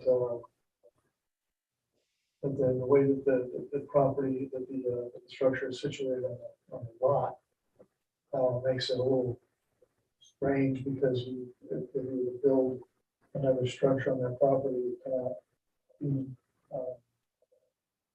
this is what I'm looking for, cannot be larger than the rear structure. Yeah, you would have to come in for a historic waiver to allow that, and the existing structure right now. So some of the placement is what, and the significance of the structure is what staff looked at, and is that it's, it has had the additions and modifications over time, and the fact that it was so far to the rear, and then indicative of these 1930s minimal traditional structures are typically placed differently, and the addition and the massing is a little different than what would be typical for kind of that minimal traditional 1930s structure. So that's some of what went in of why we typically we don't support demolition without a condemnation order at all. We could see feasibly this being demolished, especially because the proposed structure is could have significance in its own right over time, the replacement structure, because it is unique, architecturally unique. So that kind of also the design of the replacement structure fed into that thought process. But this is kind of, There could be an historic waiver such that an addition could be built towards the front that may or may not be physically attached to the existing rear.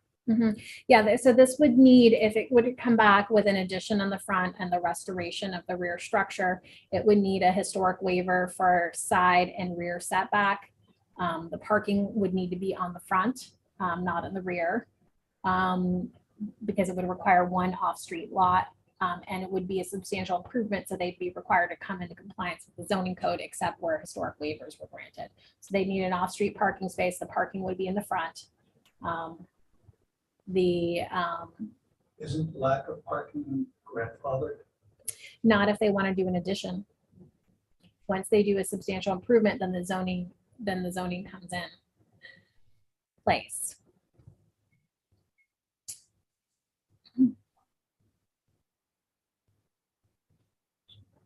We don't take demolition of older structures at all. And like I said, when I first saw this, it's gonna be demolished. But it is not contributing. It has had lots of alterations. It doesn't really, it's not indicative of a particular style or significance in the neighborhood. So, and I don't see building a new structure in front of it and it being compatible with the addition and things like that on the back of it. being of any value to the proposed development. It's definitely going to be a big benefit to the actual neighborhood. And definitely has architectural significance. It's,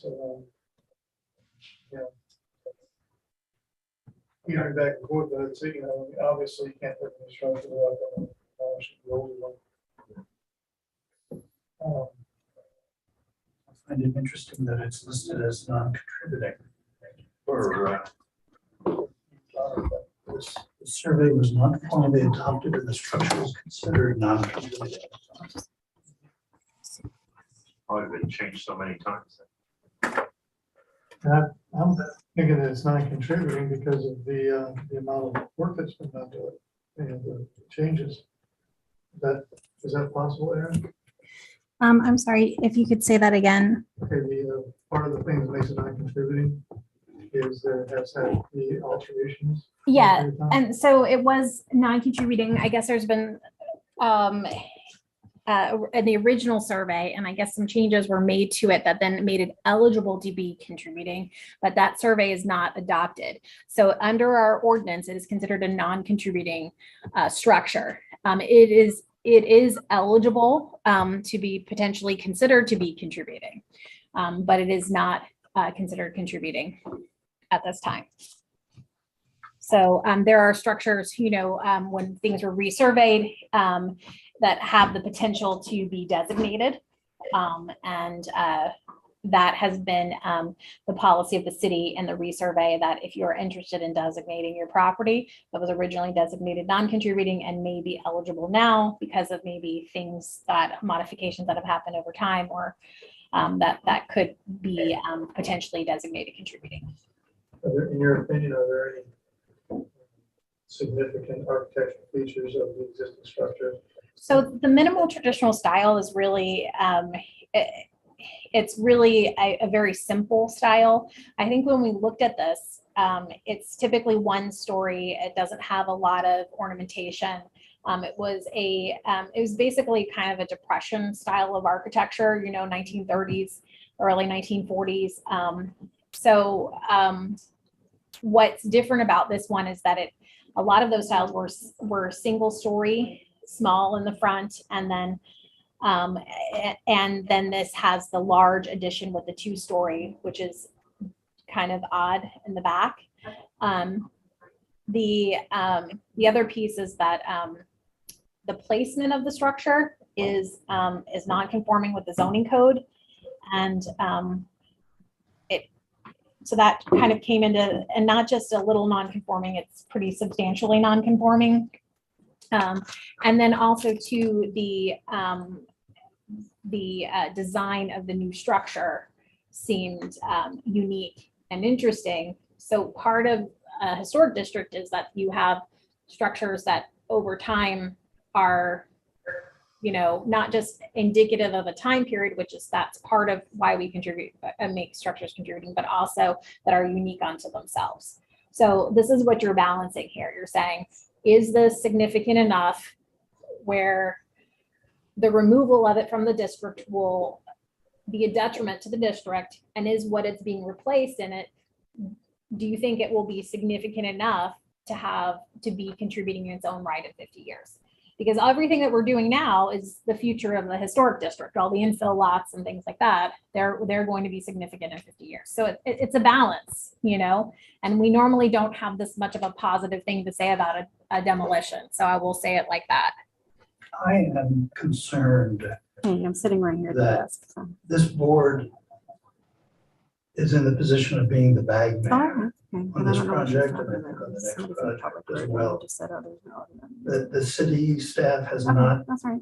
Good then. gotten Thank this you. survey, gotten this project, this building to be a contributing structure as it ought.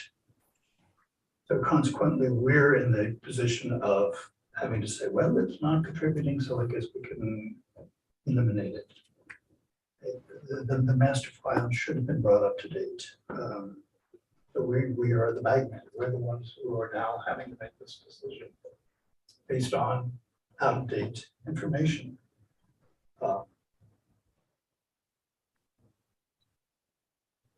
some an assessment of the building. Just so that we dotted all our i's and crossed all our t's. I mean, as much as I like the project or whatever, it just seems like this structure is in a big gray zone. Realize that I see some problems with it as well. But I think that we should be thorough about it and actually assess it before we make a definite decision. Yeah.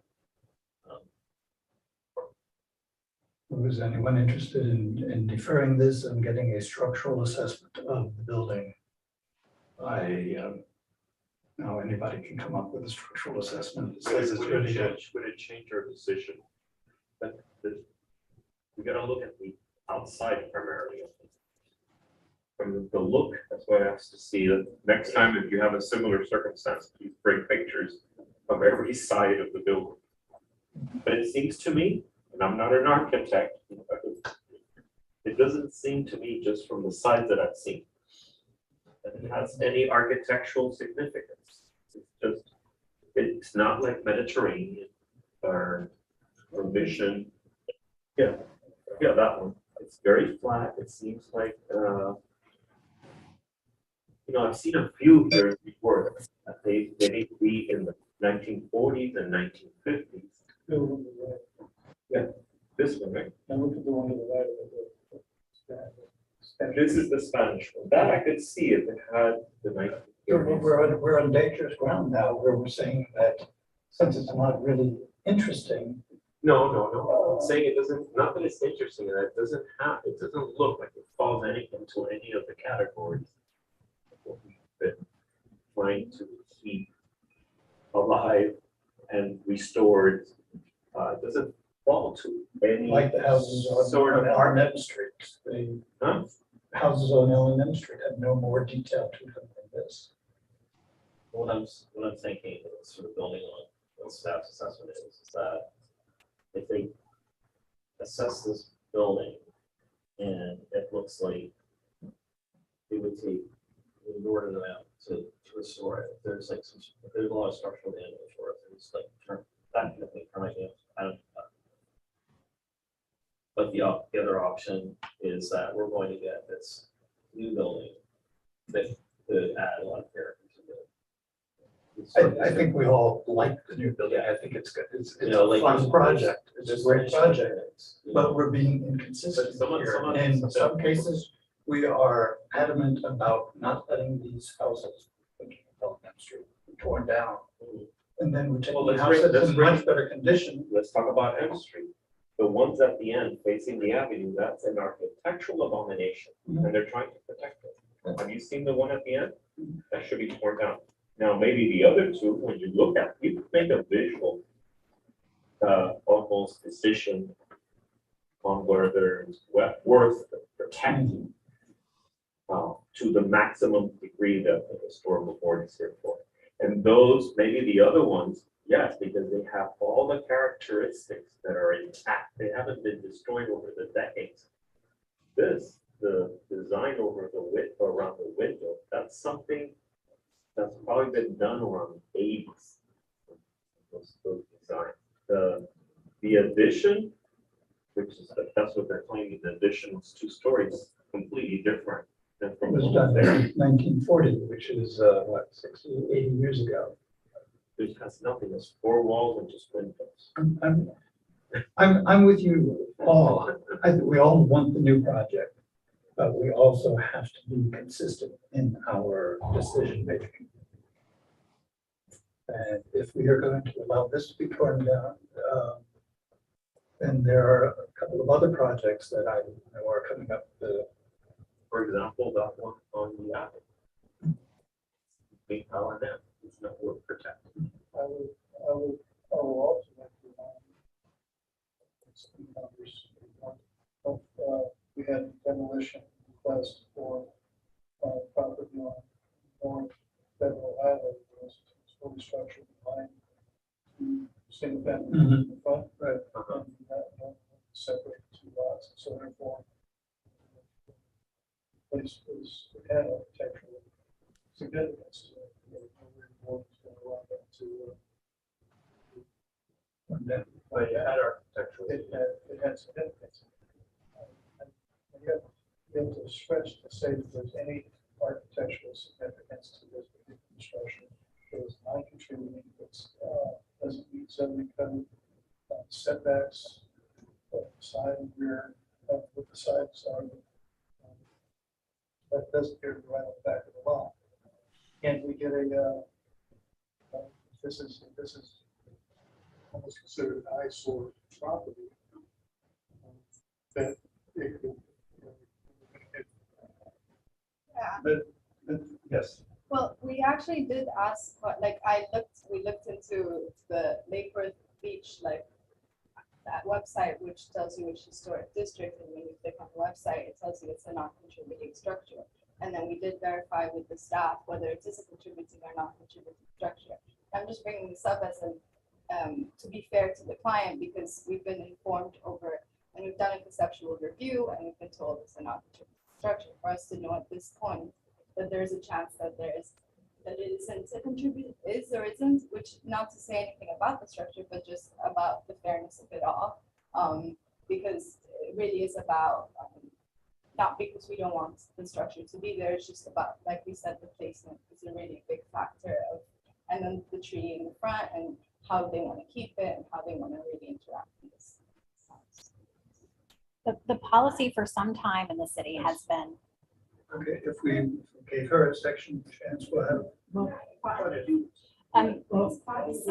But was the applicant. yeah, she's the applicant. Oh, all right. Yeah, Okay, then so we can we do are public. past public opinion. Yeah. Stage. So I will just say it's been the policy in the city for some time that there has not been a desire to re-adopt the survey.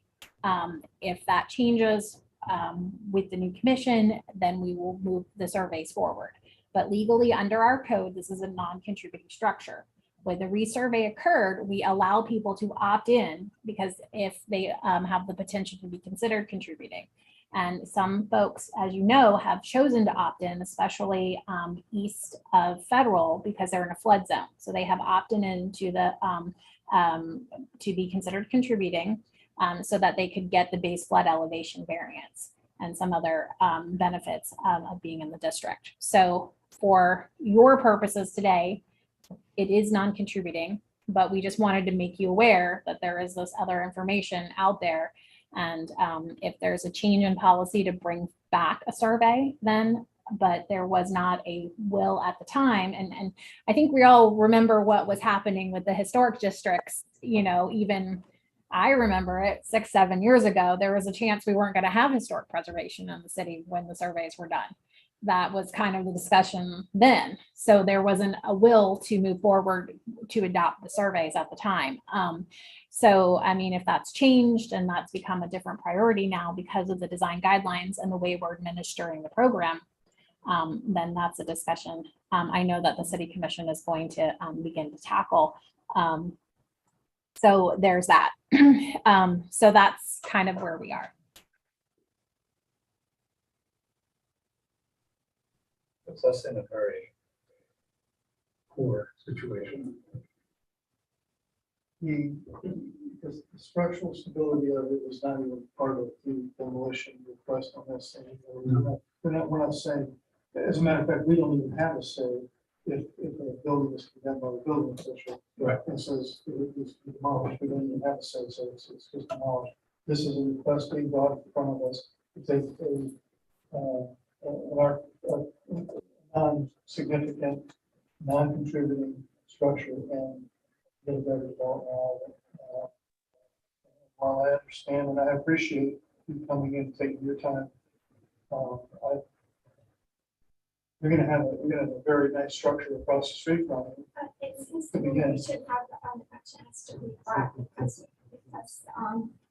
you're saying things that are incorrect. So could we reopen the public comment? I wish we could, but I think we can't. The legality is that we've finished with public comments and we're into board discussion now. The applicant is still allowed to talk, but we're finished.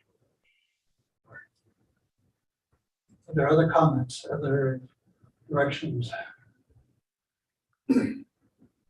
Totally off that subject, if we could give a second. When you were doing this slat house thing in the front, did you consider doing horizontals to, or emulate wood siding? The shape, we wanted the profile of the cottage, not necessarily the materiality. Or we wanted to keep it also that openness. So in some of the renders, especially the night renders, you can see that light passes through air. And that's something that, That's not my issue. My issue is that had the bars been horizontal rather than vertical, it would have been more of a version of the wood siding. that's something that we're not necessarily tied to. You know, it's something that we could be open to. I'd like to see that change. Also, I'd like to see if you have this permeability on the sides, why don't you make the door a solid door? Wood or something over To make it solid or there. keep it. Make just the door solid, so you've got the opposite instead of having the permeability of the door and the solidness of the wall. You've got the permeability of the wall and the solidness of the door. Take that up with staff, but I'd like to see those horizontals to emulate wood siding. If we go ahead. Just with speed, we'll look at service.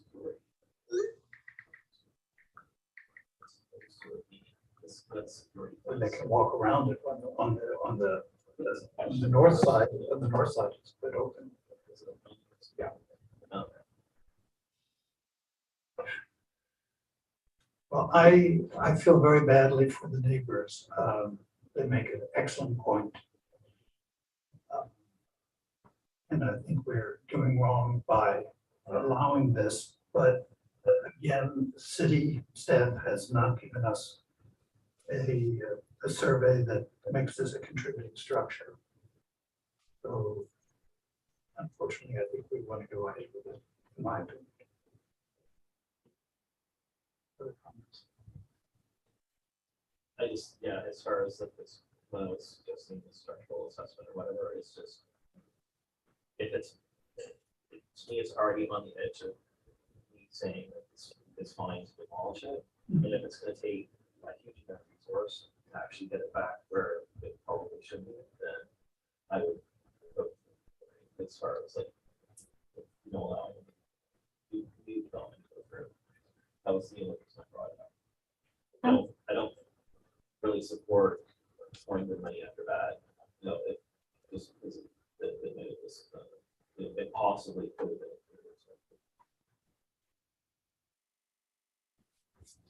No, I'll just go ahead and make a motion, is it okay? Motion to approve Hrpb project 22-001-001 for 6 with staff recommended conditions for appropriateness. The demolition of the existing structure and the construction of a 1,309 square foot single family structure and accessory structure for the property located at 428 North J Street, based upon competent substantial evidence of the staff report, in the staff report, and pursuant to the city of Lake Worth Beach land development regulations and historic preservation requirements. Could I ask you to add a condition that asks them to look at a horizontal, You can provide a rendering to. so that would be a ninth condition. To consider, okay, then with condition, consider changing The direction of the bars. from vertical to horizontal, emulating a wood slat type of exterior for the new accessory structure in front. Is there a second? I second. Moved and seconded. Any additional discussion? If not, all in favor, aye. Aye. Opposed, nay. All right, let's move on. That was unanimous.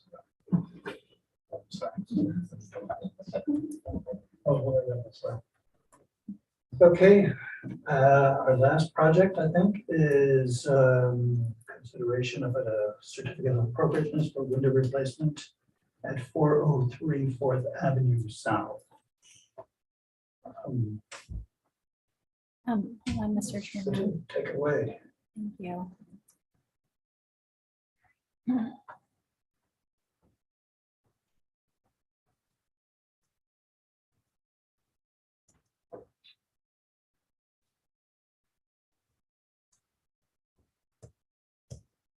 So as you stated, this is consideration for a window replacement at 403 4th Avenue South.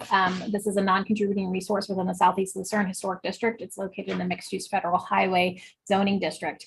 As you know, the bulk of our window replacements for both contributing and non-contributing, I'd say high 90s, are addressed through the administrative approval path. And this is how this application came to you.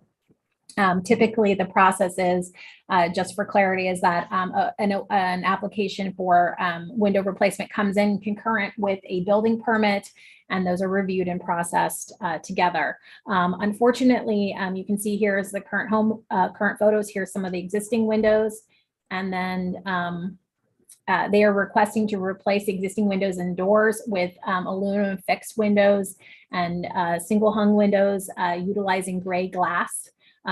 As you know, we've had this discussion that tinted gray glass is not compatible. Unfortunately, the homeowner and the contractor were not aware of this requirement and purchased the windows, and so are coming to the board to ask that they be allowed to be installed.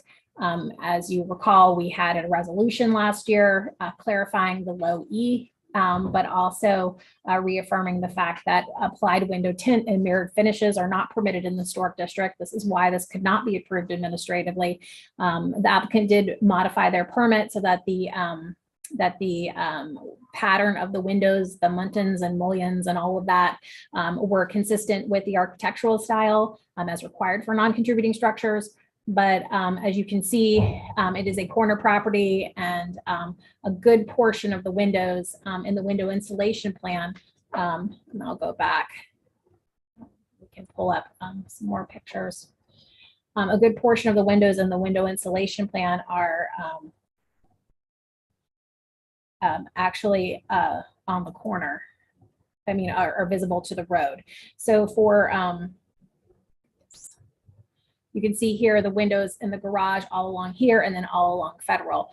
Typically for a non-contributing structure, only the windows visible from the front facade, but because they're on the corner, a good portion of the windows, I think all but maybe 3 or something are visible from the roadway, which is really unfortunate in this circumstance. So I can pull up some more images from their submittal and their backup documentation. Staff is recommending denial of the project as presented. We have provided alternative conditions of approval if you'd like to approve it.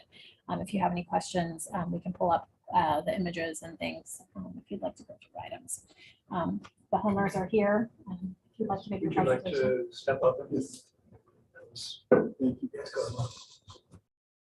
go ahead.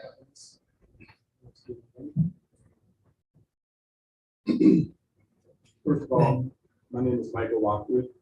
I just want to give you a bit of my background. My wife and I and our 2 children, we moved here from Los Angeles, California about 5 years ago. And with coming here, things are done quite a bit differently here, and which is to be expected.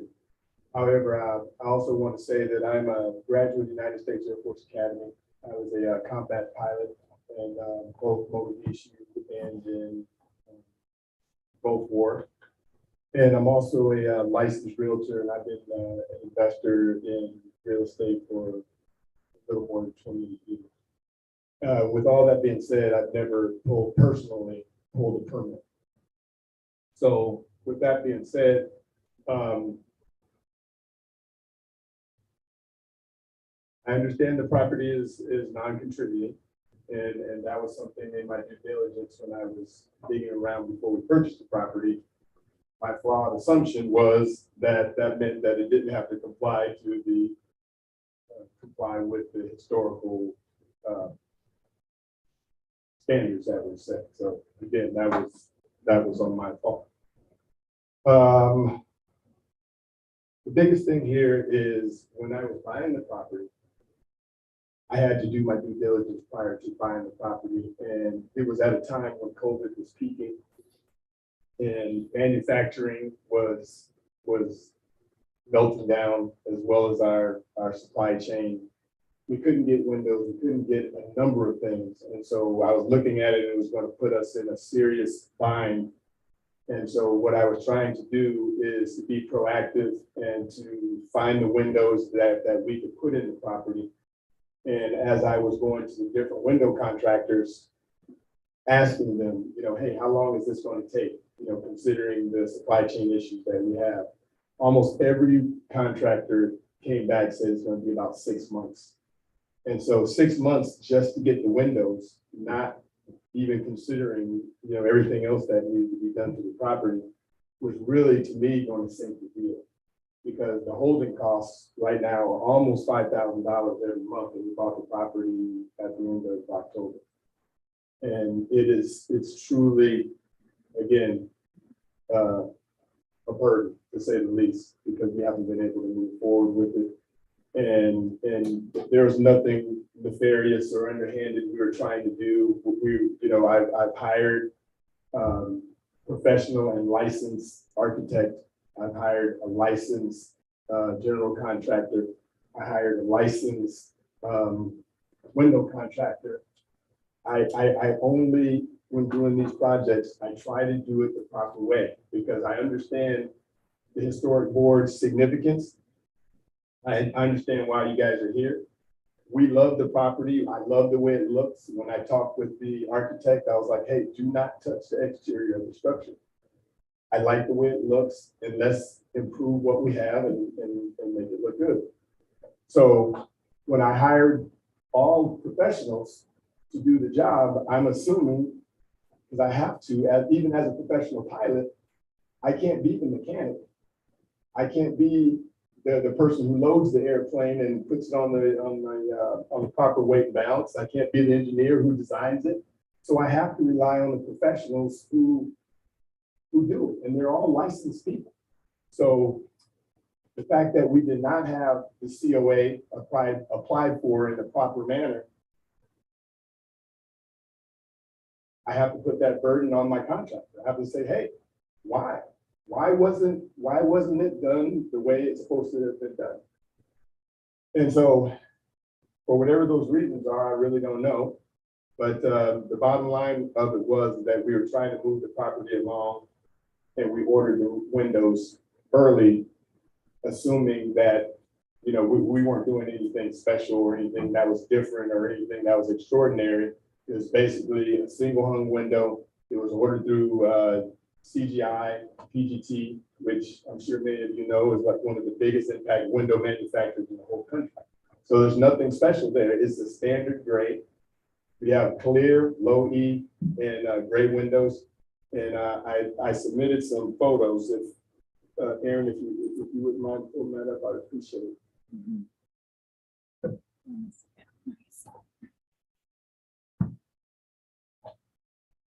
Are they single hung or are they sliders? They're sliders. They're They're horizontal sliders. sliders. And the only reason that we even went with the slider is because the opening on the structure, they're horizontally big.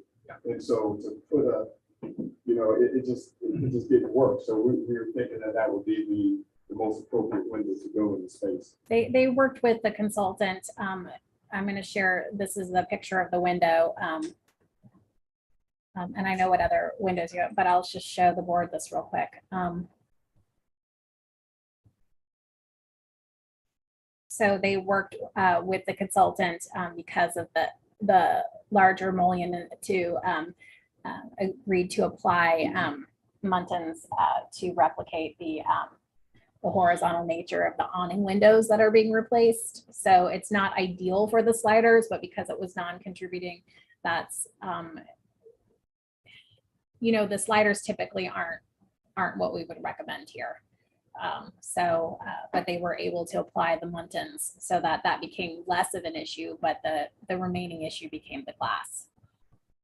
Hold on a second, let me go pull up. questions from? the Hold on board? one second, Yeah, Mr. Chairman. if I could just have Hold the on. images I sent over, I think it would.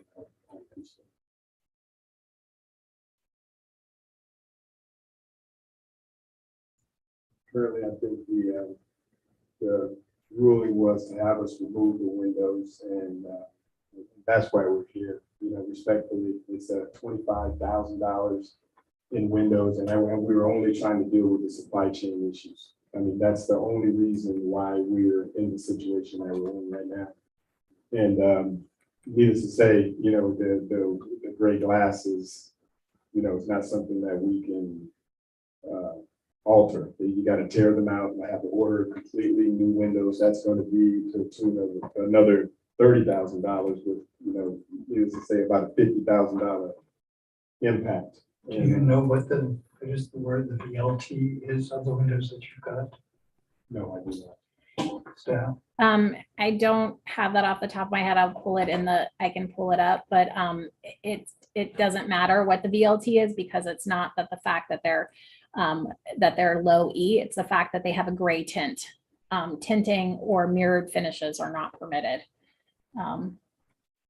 So this is the, Okay, if I can explain the pictures that we have as we go through. The first picture is an example of the windows that were installed. And that is a brown paper that's on the windows. And as we scroll to the second picture, again, you can see that there's a brown paper in those windows that you can't see through. So as we scroll to the next one, this is just a picture showing, you know, a clear glass window in contrast. And what we did, as we go to the other pictures in the set, as we continue down, there are numerous windows throughout the contributing properties in historical district, numerous properties that have gray. And when we came here, if we stop at this property right there, that one right there is fully gray windows, no Muntins, except for on the upper floor. And every property that we're going to see here, which is approaching like 30 properties, give or take, they all have gray windows. And so I understand, and this one in particular, this blue house, it not only has, it has reflective glass, which is, I'm very familiar with low E, and that's not low E. All I'm asking is, you know, again, the impact of $55,000, I do not have that type of budget to tear the windows out and replace. And I'm just asking for the board's empathy and leniency and understanding that I'm just trying to see if you guys can do this one more time, because it's, you know, it wasn't intended to be anything that was, you know, hire unskilled workers or not professional workers and people, you know, I like to do things the right way. And this is a procedural issue and not necessarily a safety issue, which would warrant a $50,000 fine. You have to take pictures of every single job that's coming from this board. Oh, they all come, oh, are you A couple saying? of them are. yeah. And again, because again, we didn't know. I was just driving, and then when the contractor said, "Hey, these are your choices," I was like, "Hey, There's quite a few of them up there that we've had. oh, really? Came from. Oh, well." Not all of them are in the historic district. Well, And most of so I would say probably there's quite a few on there that are not. There have been examples where you all have approved. There are examples before we clarified the low E standard as well, that where they were low E, but they were darker low E. So I will not say that there are 30 properties in the historic district with dark gray glass. I have or a low. question then, because when we talk about, okay, this is coming from this for tinted windows, okay? Specifically gray tinted windows. And one of the ones that were shown, that were an example. And again, the hardship because of how much money it was spent on it and everything else. Is the gray is the main reason we're talking here, or is Muntins or? So the applicant has agreed to work with staff on the Muntin pattern to, they don't want to do the Muntin pattern, but there is a way to apply the Muntins to break up the windows because the architectural consistency issue is the fact that this is, it's a, I believe the style is a ranch or I'm sorry, I'm so tired, I can't think. But basically the window typology in the design guidelines for architectural consistency, and they're replacing awning windows, is to break up at least to have one Muntin one Muntin dividing it up so it at least appears to look like a single hung. I think Patty worked out with them to do the 3 Muntins so that they appear to replicate the awnings and leave the mullions. We typically don't even allow the rollers. So they worked with Patty on coming up with a pattern of applied Muntins that could technically be feasible. I know the applicant doesn't want any Muntins and they want the dark gray glass. So I think I can pull up the staff conditions of approval. I believe they address the Muntin pattern. This was Patty's application. I wasn't as involved. She has been working with the applicant, and to address that, if you all wanted to allow the gray glass, staff is recommending that at least the Muntins be applied to replicate or break up the windows. Has that been done on any of the windows at this point?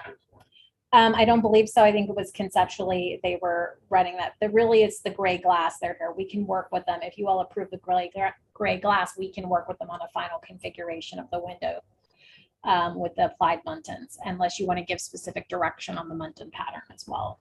First of all, thank you very much for your service. Thank you very much for investing in that work. We appreciate you doing it. We run into this on a regular basis, and one of the ones that you actually took pictures of was one that immediately I saw that said, this is the one that's going to come back to bite us. This is the one of it.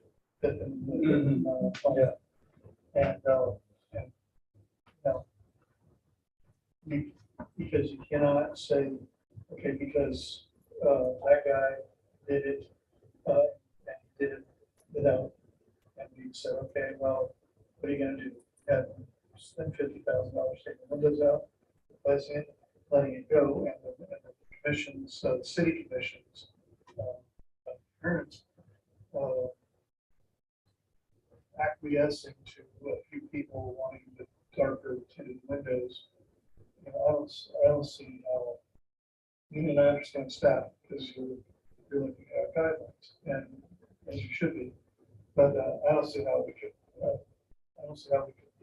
try this out and, just reasonably use place that on there. If he agrees to do the Muntin pattern that would similarly represent, are they Louis also? These are Louis windows? No, they're just grade 10. And to be honest with you, I didn't have any particular love with the grade 10 or not. So when he asked me what color he wanted, and I was like, gray looks good, because the color palette of the house was the paint palette was going to be gray. So What is the body of the house going to be? gray, Like, yes, kind of light gray. My tendency is, because again, we set a precedent. So come back to bite us, So it's going to be more gray. and so there's gonna be more gray, and you can't, next person that comes up and says, well, you know what, Mr. Locke would do it. But this what is not can- reflective glass. It's gray. It's No. just gray. Yes, and I definitely understand those challenges. And It is. We're just in a, We're in a situation, we're trying to follow guidelines, and we're trying to ask everybody to follow guidelines. We publish them, we spent years making the guidelines up for people to look at, and there should be some liability from the window installer. These guys should. They should know. They should know. They should know. can I make one suggestion? I think would be just to consider. If the COA I think if we switched it around a little bit and said that before you could even apply for a permit, you have to have the COA. Because what's happening is, at least what happened with us, is that the contractor went for the permit and somehow didn't know that the COA was required. And so then you end up with you know, it was like, oh, well, wait a minute, I didn't know I was supposed to talk with the board. And I was like, well, that's something that you should know, you know, I mean, I think if we maybe put the COA. I think If I'm not mistaken, when you submit for a building permit, the very first stop is historic. Yeah, To find out so, whether it's in the right. district or not, whether it is contributing or not. yeah. So we won't even accept your application over the counter without a COA application concurrent. So we Mhm. allow it to go together as a favor, you know. You can also, it doesn't prohibit people from applying for a COA first. A lot of times, the situation that you're in is really the contractor either didn't know or pretended not to know. Sometimes that happens. I never heard there was a. I mean, no, I'm not, it's not a thing I knew, but it's certainly something the board that we have heard is the contractor, we know that they've worked in the city and they know there's historic districts and they're like, oh, we didn't know there's a window requirement. You know, I mean, it happens. So, It's not just Lake Worth's historic district. You know, West Palm has, Point has, Delray has, everybody has historic districts. And if he's selling windows in the city, the very first thing he should be asking is it historic? You know, and like I said, I'm a little ticked that there's not some sort of a mechanism that we have in the permitting process possibly to your. That's all I'm saying. That I put in there that the contractor who fails to get a COA is financially responsible. for yeah, that. we can't as staff, we don't have the authority to get involved in civil matters. Okay. If a private, you know, a contractor makes a deal and they say, we'll only, you know, you have to put the deposit down and we have to order them now. I know contractors are pressuring purchasers to do that, you know. I mean, we've done a lot of education. We've put historic district on the street signs. So, you know, it's on the street signs. We've done mailers in the utility bill. We've done, you know, all of our design guidelines and historic districts are on a map and you can look it up and see if you're in a district without calling staff. It's an interactive web line with links to the things. So My first question was going to be, who is your real estate broker? Because, you know, we have two brokers on this board. That it's a historical yeah, house. Do you get them to sign something that says No, we but know we tell them that it's a this is? historical. And I think, and It's again, disclosures too. just again, coming from California, when it said to me, when prior to buying the house, it said non-contributing. And that was, again, you know, to me, it's kind of like an oxymoron, you know, and for what it's worth. That's just the way, without me digging further into it. And it is one of the criteria that we consider when we are coming up against these approvals for something that's not historic. So, Are you red tagged right now or? No. So you can continue with the interior work. Yes. It's waiting on the. Now, isn't that property on title have a different, I guess it's non-contributing, but it's commercial, isn't it? This property is commercial. Or it's commercial. How many units? It's just a single family house with an upstairs unit. But you can have office. 2 units. And a store. Right. You could have an office and a store. it would need to And it would be, be the same type of requirements for residential. Would it be the same? Well, you don't know, but you are the 20th person who's come in between us in the last few years and begging for forgiveness. And that we actually had some people that begged for permission. Mm. One in my neighborhood again, because remember, he was non-contributing and he brought in pictures of everybody else around that had but his front windows were in Muntin. And he was going to live there forever and ever. It's on the market now. And hopefully, he's the professor. He's the professor. Fifth Avenue. No. Oh, okay. Anyway, I don't know, what do you all, I mean, what are you guys leaning towards? What's the issue with the mullions? They're asking for one horizontal one each. Yeah, I think so, that they're actually still trying to give us a final decision on how they wanted it to look. But because, I mean, you know, that there were awning windows to start with, and then we had some jalousie windows, and again, those type of windows at the time, I mean, with supply chain, you had to do the most basic window possible, you know, so. The awnings typically are replaced, and I can pull up let me pull up the design guidelines for you for the replacement for awning windows. It's in the back of our design guidelines, and it talks about windows that are basically approvable. Basically, what Patty had asked in the staff report is for you all to approve. If you wanted to allow for the gray, it's you all to approve the applicant working with staff on the final mullion configuration. In the design guidelines, in the back, it talks about like a jalousie can be replaced with a casement or a fixed panel of glass, because jalousies are essentially clear with no mullion or Muntin detail. For this one, if you wanted to recommend an alternative mullion or Muntin pattern other than the full awning replacement, that would be within your purview as a recommendation. If you wanted to allow the gray. Basically, the awning windows are typically replaced. There's two styles. There's a fixed casement with the Muntins that replicate the style, and then there is also a single hung with the two Muntins in each one. Those are approvable at the staff level. Because they're horizontal rollers, what it would be is the horizontal roller with the three Muntin patterns on each, or with the two divider Muntins to create the three panels of glass on each side. Another concept you could do is do one applied Muntin in the center. The problem with this particular structure is the style of architecture really is very horizontal in nature. And so when you do the full horizontal rollers, it changes the feel of the architecture, because there's not, in these more modern styles, there's not a lot of detail. So the detail, when you change out the awning windows and you change out that pattern, it changes that a lot. So that is. With rollers, I'm not even sure that you can apply Muntins. They cannot be the triangular Muntins. They have to be slightly raised. And so It it's. has to be darn near flat. So that's another consideration. Well, I agree that the horizontality that placing abundance in any way, and I think that's got to be a good compromise. Yeah. Even if they have to be somewhat flattened, which we would not normally want.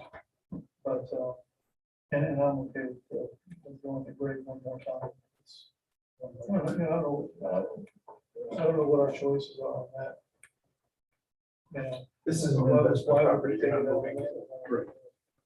And, All right. somebody else want to make a motion?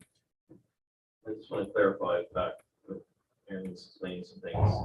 So as far as the COA goes, is that part of the permit application or it's after currently?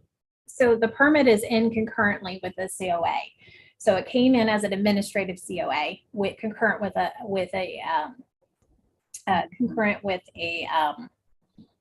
permit application. Thank you. So it got bumped to a board administrative or board COA because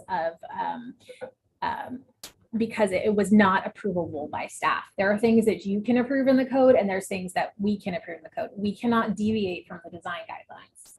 So there is a provision in the code that allows you, if it's 25 or 30% greater in cost, but that has to be the raw cost of the window. And the problem with tinted windows is tinted windows are an upcharge over clear, right? So this is where we get in the cycle. Like the standard is the cheapest one, that's the problem. So it really is just at your discretion. And Could you clarify something? Sorry. In the letters, I mean, in what Mr. Lockwood presented. In other words, and I do this also. Somebody tells me that permit approved, we get paid for it, and then you find out later on that there's some other obviously a requirement, but it does kind of give you the sense of let's move forward. And let's place the order, they said that the permit is approved. And now whether that. Well, we didn't approve this permit. We failed the permit in review. They applied for a permit and it was failed. It was first stop as historic review. And then the permit was failed for failing to comply with the design guidelines. So it's concurrent with the COA. And so the COA, what we do is we put in our comments for the COA in the permit stop. So if you look up your permit online and you type in your permit number or your address, you can pull up the historic comments and see where you failed or have not met the guidelines, or or where you are in the review. Sorry, but that's what I'm trying to clarify then, but it says that these windows were installed. Yeah, they were installed without a permit, some of them. And then they were, I'm not sure, were you flagged by an inspector or something? I don't believe you were red tagged, but you were let know that you needed to stop work as a courtesy, I guess. Well, the explanation that came to me from the contractor was that he felt almost word for word what you just said. He said that he was told that we have the permit, here's the permit number, all you have to do is pay. That is exactly what he told me. That's what I read here. And so, and from there, that gave him in his mind to go ahead and install the windows. And once he started installing the windows, then someone brought it to my attention that it was not in compliance with the historical board. And so I was the one who called him and said, hey, don't put another window in. Just leave it as it is. So right now it's like half new windows and half the other windows until we figure this out. And that's really. Maybe he had a conversation with someone at the front desk and said, what else do I have to do to submit? And they were like, all you have to do is pay for your permit. Because nobody would have ever told him at the front desk with our staff, if you apply for a permit, it's a granted Yeah, permit. all I can do is tell you what he told me. And It's just not a conversation that would occur, Stop the moment. You know what I'm saying? What I'm picking up here, and Never I'm gonna get them wrong, is that we're giving the contractor a pass on it. So I don't know if I'm, You have to set I don't know if I'm controls. good with that. Like I don't want, that's a lot of money. I totally understand that. And we all agree that you should not be out of pocket for this thing. But if the contractor starts work without a permit, okay, and if he had waited for his permit, this permit would have said, you can't do this, or we were not issuing you a permit. Okay, then, you can go back to him and say, look, you don't have a permit for this thing, you can't put these windows in. And this is why. I mean, he's gonna be telling you, oh, the city will not allow me to put this in. I need to go change all these things back to third glass or whatever it is. And you need to go from the board or whatever it is, or meet the criteria. And so it is, I believe firmly it is contractors. And I believe that as well. However, when I consider even going that route, then I come back to the holding costs. And then I'm like, this is going to be Yes. unbearable.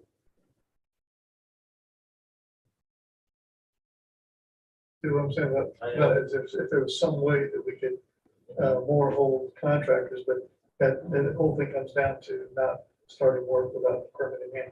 And I do it myself. I mean, if I need to replace a water heater, guess what?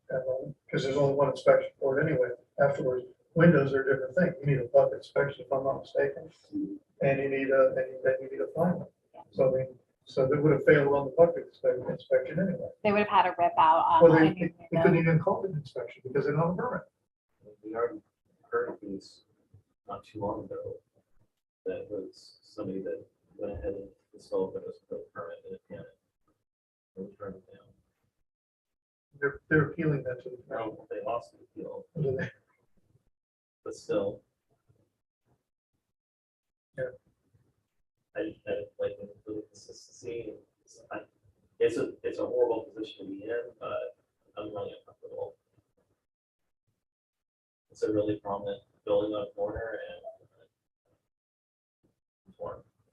So it was the one at Fifth Avenue, Palmway. Yeah. I'm leaning towards letting it go. promise us you'll do another project in town, and that should come in front of us next time. I like the historical preservation side of it. I do. We just missed it on this. I was over there today, and yeah, if I'm reading this correctly, your visual BFR or something, right, is 49%. But that said, I looked through from the breezeway sort of section, I looked through to the front where you still have the corner windows in, and you have a new window in the other side, so you could see the light coming through one, the light coming through the other, and it was virtually identical. So I'm let it go. We let it go with that. I don't know if that was the DLT or 47. This is what the I tag can on the try to window look up said, the Visual VLT. transmittance. Visual transmittance.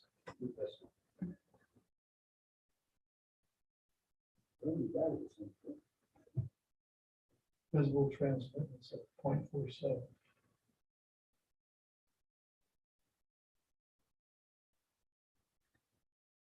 So it's a little different.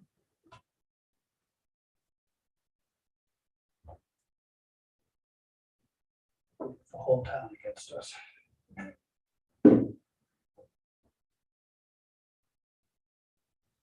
Who wants to make a motion? It does appear on the specs to have a VT of 0.48. Which is considered less than the 0.60 that we are. What have we been asking for? It was 0.7, but then the city commission got on us and said makes it 0.6. Yeah, so it's darker. The lower, the darker. So it's 0.6 is lighter. So it's darker than the standard. Which just for your edification is something also that the window salespeople should be well aware of if there's VLT requirements or those less requirements scenarios.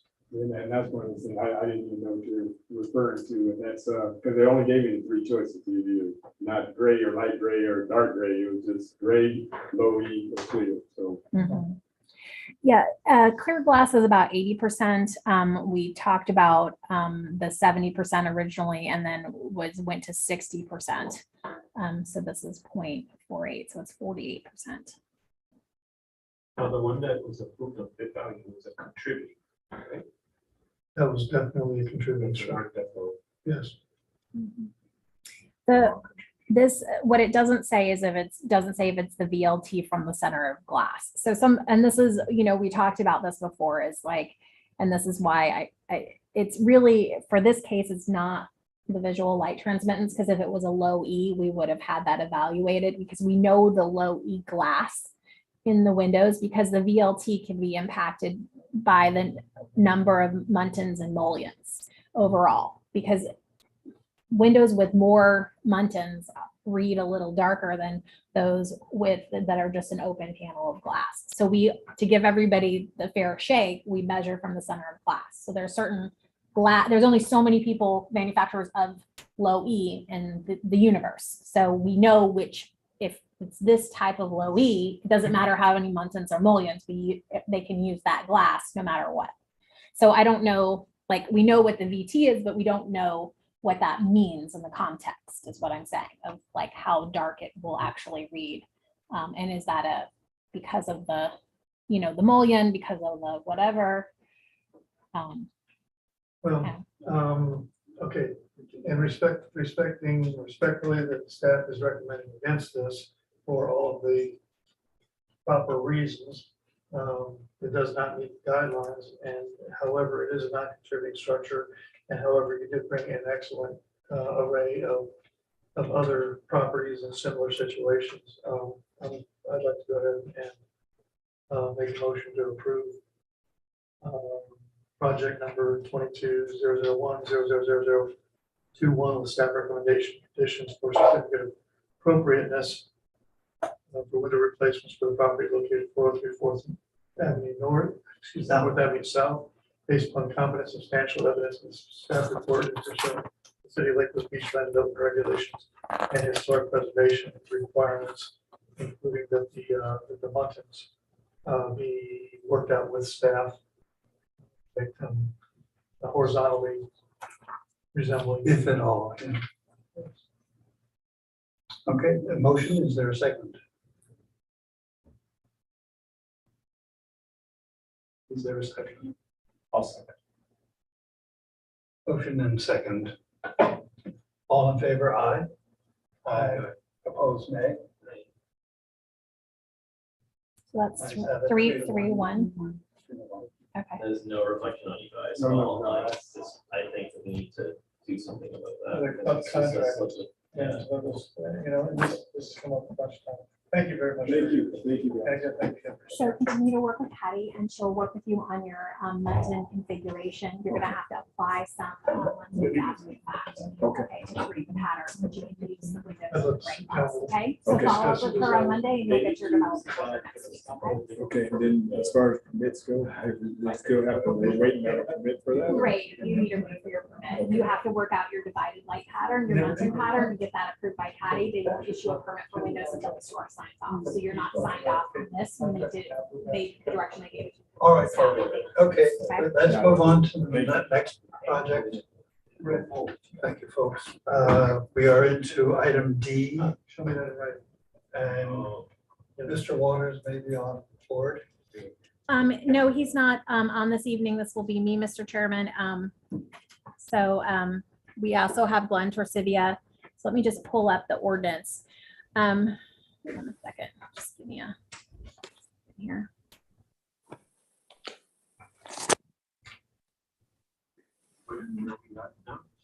We're at the ordinance number. If you want to go ahead and read the item, Mr. Chairman.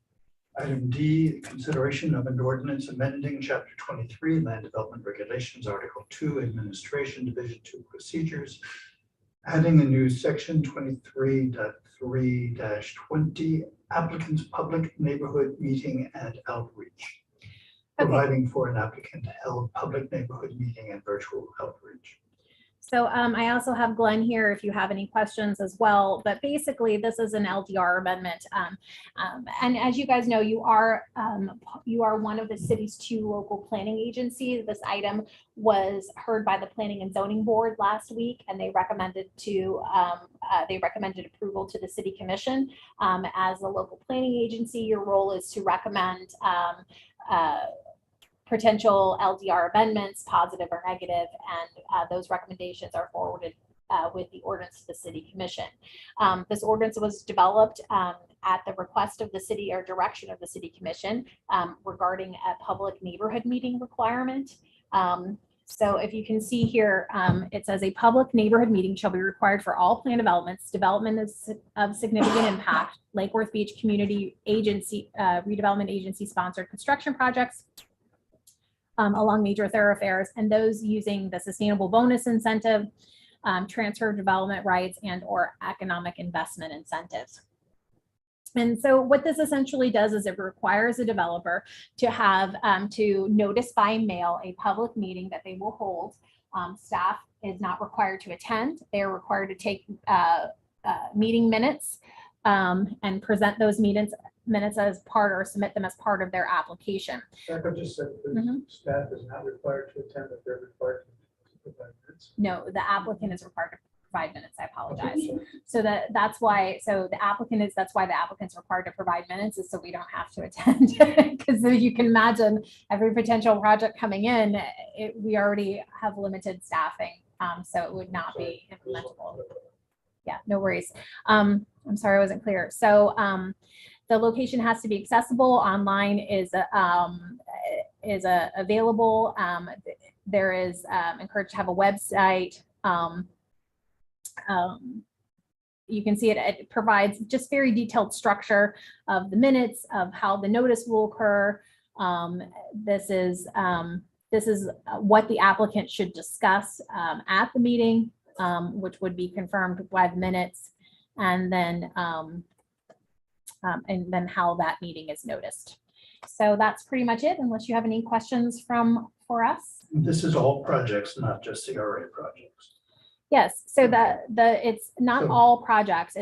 So you can see here in subsection A, it's all planned developments. Yeah, okay. Yeah. But we've had some pretty small plan developments here recently. What's the smallest plan development we've had? It's been like a quarter acre or half acre.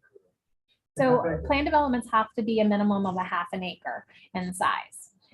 So that is the minimum size for a plan That development. would be a 6-unit building or something. Mhm. So plan developments are typically triggered when somebody is coming in and they would like a sustainable bonus, including a density bonus, and they would also like to ask for to waive or relax the code in some way. So a plan development kind of serves as a vehicle for a density bonus and then also for any type of modification. I'm just, I'm just concerned. I'm not against it, but I'm concerned that if you've got a little 4-unit or 6-unit building that happens to be a plan development, that happens to be plan development, is that going to put a burden on that small development? And is going to increase the time for getting approved. Now, I can see. It won't impact our approval process because it'll occur before it will be a requirement of application. So Okay, so we have to bring it in front of a public meeting ahead of time. Or the one that just pops up in my mind immediately is the Morris Place thing on Federal Highway. That, okay, I mean, they had to stretch this thing over a barrel to make it a planned unit development because it wasn't a half an acre. And they give them city property in order to do this. So that would have to come in front of the neighborhood. The neighborhood was all against it anyway. What difference does it make? It's just all you're doing is throwing another hurdle in front of developers. And, it's one more thing they have to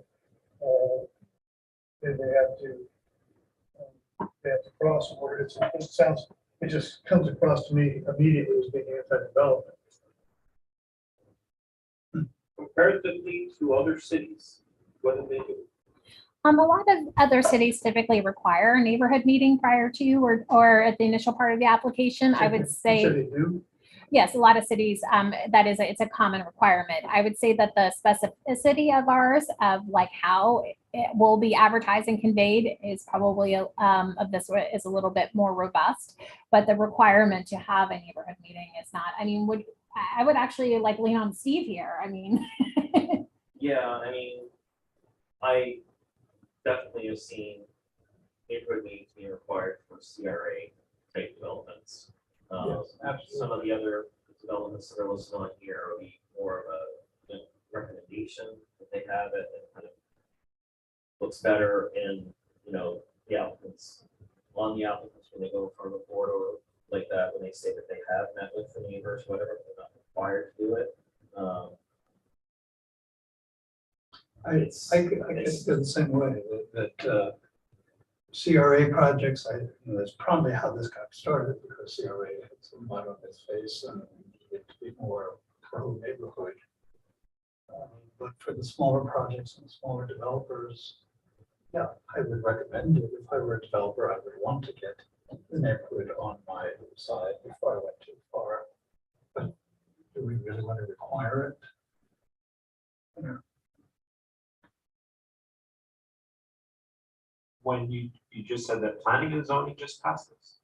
No, so how ordinances work here is, I would recommend it to city commission. They did recommend it? no, the city commission has instructed staff to provide an LDR change to require a neighborhood meeting. And so as a result of those discussions, this LDR application was generated. And so how LDRs come to you is that through an ordinance or development changes come is that there is either a direction by the city commission or there is a staff initiated item because there's an issue with the code, and then a draft code is generated. And then you are one of the first stops in that process.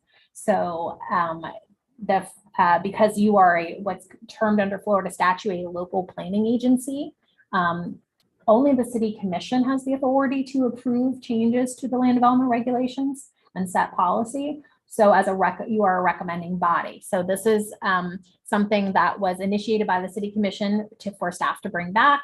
we brought back this language. So we are collecting your recommendation on this particular ordinance. What is it? Well, wait. Let me just throw this up. It's like, we came back at one time, the city commission recommended that we change the VLT. And we said, no, we don't recommend you do that based on all the evidence that we found. So went back to the city commission, they approved it as a. I thought I heard you say also that this is also supposed to go from the planning and zoning board for their recommendation to the city commission, and they already did that. Yes, that was last week. They recommended approval. That's what was my question. Yeah, I thought I heard you say that. So they approved it. They recommended I mean, approval they to, recommended it. I'm sorry. Now, let me ask you, would any of this ever apply 1 to 4 units? Whoever had an acre in the town. 1 to 4 units, probably not. I mean, it would have to be a mixed use development most likely, because we get plenty of quadruplexes and in through our normal process. And most of the time, triplexes or quadruplexes, typically, if they're just that, don't really just go through a minor site plan and administrative review. And if they're not in the historic district, they don't actually ever see a board. They just are staff approval. So only in the historic district is the architectural reviewed for new construction. So typically a 1 to 4 unit would just be an administrative review and approval for site plan. I don't see a real problem with it, especially what you said. There are some things that come from the CRA that because all you do get is a legal notification of the meeting in which this is, and you really don't get an idea of what the actual plan is. And, so yes, they advertised it. And so somebody said, well, why didn't I know about this? Well, it's advertised for the meeting for the CRA, and it's a fairly major issue. So, I mean, I agree that these things should probably be brought at a higher level of community involvement ahead of time. But I also do think it's going to be a delay. I mean, and defer to the helps. I don't think it'll be too much of a delay because it can be scheduled outside of the staff review process. And I mean, there could be some applicants that don't love that idea. But the thing is that any one of these categories of projects that come in front of the commission for a review, and they have a lot of opposition at the hearing, the commission's going to tell them to go back and talk to the maker anyway, and that's going to be the delay. So if they do it during the staff review process, and they try to at least address any kind of concerns at that point in time, then they already have that checked off on their box when they come up in front of the public hearing. There's just so many, when I was on the CRA, there's just so many developments. I could think of the one at 6th Avenue and F Street is a major planned development. And the things that pop up with these meetings of the community are, oh, you're giving them money. Or you're giving them tax incentives, or you're giving them, isn't development a good development for the city, isn't it? You're giving them a tax incentive, and we don't like that. So, I mean, I can see all of that coming up. That's part of the parcel of what the CRA does in order to promote development. I had a hard time getting over that concept from the very beginning myself. I want to understand where the CRA is going with it and how it promotes more development in the areas, things like that. It tends, you're looking long range, big picture. I'm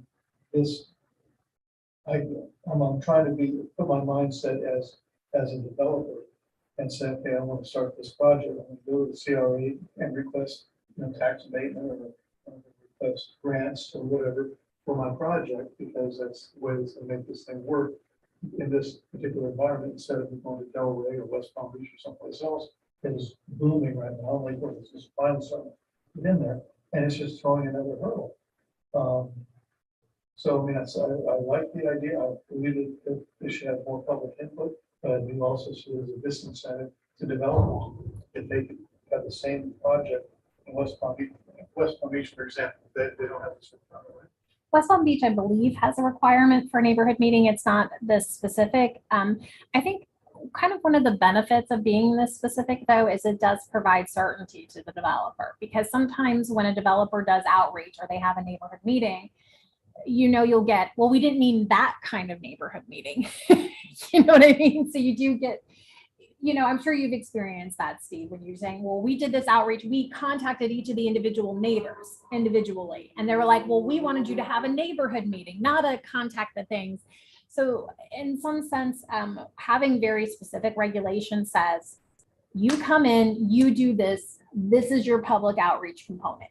You've checked the box. So that was kind of, I think the discussion was to provide that certainty, like, hey, everybody who comes to city commission will, with a plan development or a development of significant impacts, and DSIs are 100 over 100 or 100 units or more over 100,000 square feet of new construction. So if any of those projects come forward, everybody knows that there's an outreach in the same way. Neighborhood meeting is one of the 7 neighborhoods that we have in town. No, it's within the meeting is a public neighborhood meeting, and it's they're going to give a mailer out to everybody within 400 feet, and they will receive, every property owner will receive a mailer, and they will have, I believe, Glenn, won't they would have a sign, would they, as well? And then they will then have the meeting. It could be online, and or a combination of virtual in person. And then Those 400-foot meetings now are notices mhm, that we all get occasionally. Say it will be heard at a Hrpb meeting. right, To come to the meeting and make your voices heard. yeah. The idea is to push the meeting with the neighbors earlier in the review or earlier prior to the review process. Correct. Therefore, again, let them know again that it's going to come up. Mhm. Because that is not going to negate the requirement to notify everybody with the 400 people of the change, right? No, it doesn't change our development review process. So in other words, everybody at 400 people be noticed twice, once for a community meeting and then once for the. And board meeting. in the form of a plan development, they will receive 3 letters. They will receive the community meeting letter, the letter prior to advisory board, and the letter prior to the adoption at the city commission. Okay. They'll receive 3 City- letters. city commission. Right, because the neighborhood meeting could occur, maybe even months before application. Maybe if they're getting early, it could be a couple months before application. So, Go along with it. It just seems like an undue burden. Again, it won't define it as plan development, so it won't affect a person that's gonna build their home along the golf course, or somebody that's gonna build a 4-plex, 1 to 4 units. Mhm. Where it requires that everybody, prior to me to getting started on this one, have to meet with neighbors to approve. so here's the code right here, and it says a public neighborhood meeting shall be required for a plan development, a development of significant impact, and Lake Worth Beach Community Redevelopment Agency sponsored construction projects along city major thoroughfares, as well as those utilizing city sustainable bonus incentive program, transfer development rights, and or economic incentive. So what it will impact is it will impact projects that come to basically to a public hearing. So you might see some of the projects that are not planned developments, but are asking for sustainable bonus height densities that you are the final approving authority on, that would then be required to have this neighborhood meeting as well. So you could say, we would check off staff. Yes, you have your neighborhood meeting. You have to have your neighborhood meeting before you go to public hearing. You go to public hearing. The neighbor says, hey, I didn't hear about this. So prior to the meeting, there would have been signs, there would have been 2 letters, there would have been a website by the developer and a meeting by the developer. The website is a requirement. Or option. I think it's an option, but it's strongly encouraged. Was this verbiage in our packet? I No. don't see it. I wish I had seen it. No, it was attached as an item. It should have been in the packet. What's it? No, it's not in the packet.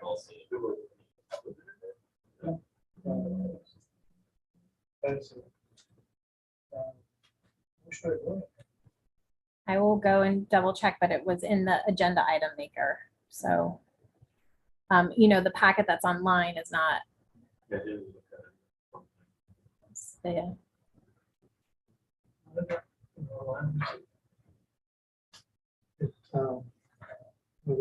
That's all. Yeah, it didn't expound on it at all. It says there's an attachment of the draft ordinance, but I don't see an attachment. yeah, it's not online. It would have been in your link that you received because, so I'm on it. you're on the, and it wasn't. It was not. It does say there's an attachment here, but there's no attachment.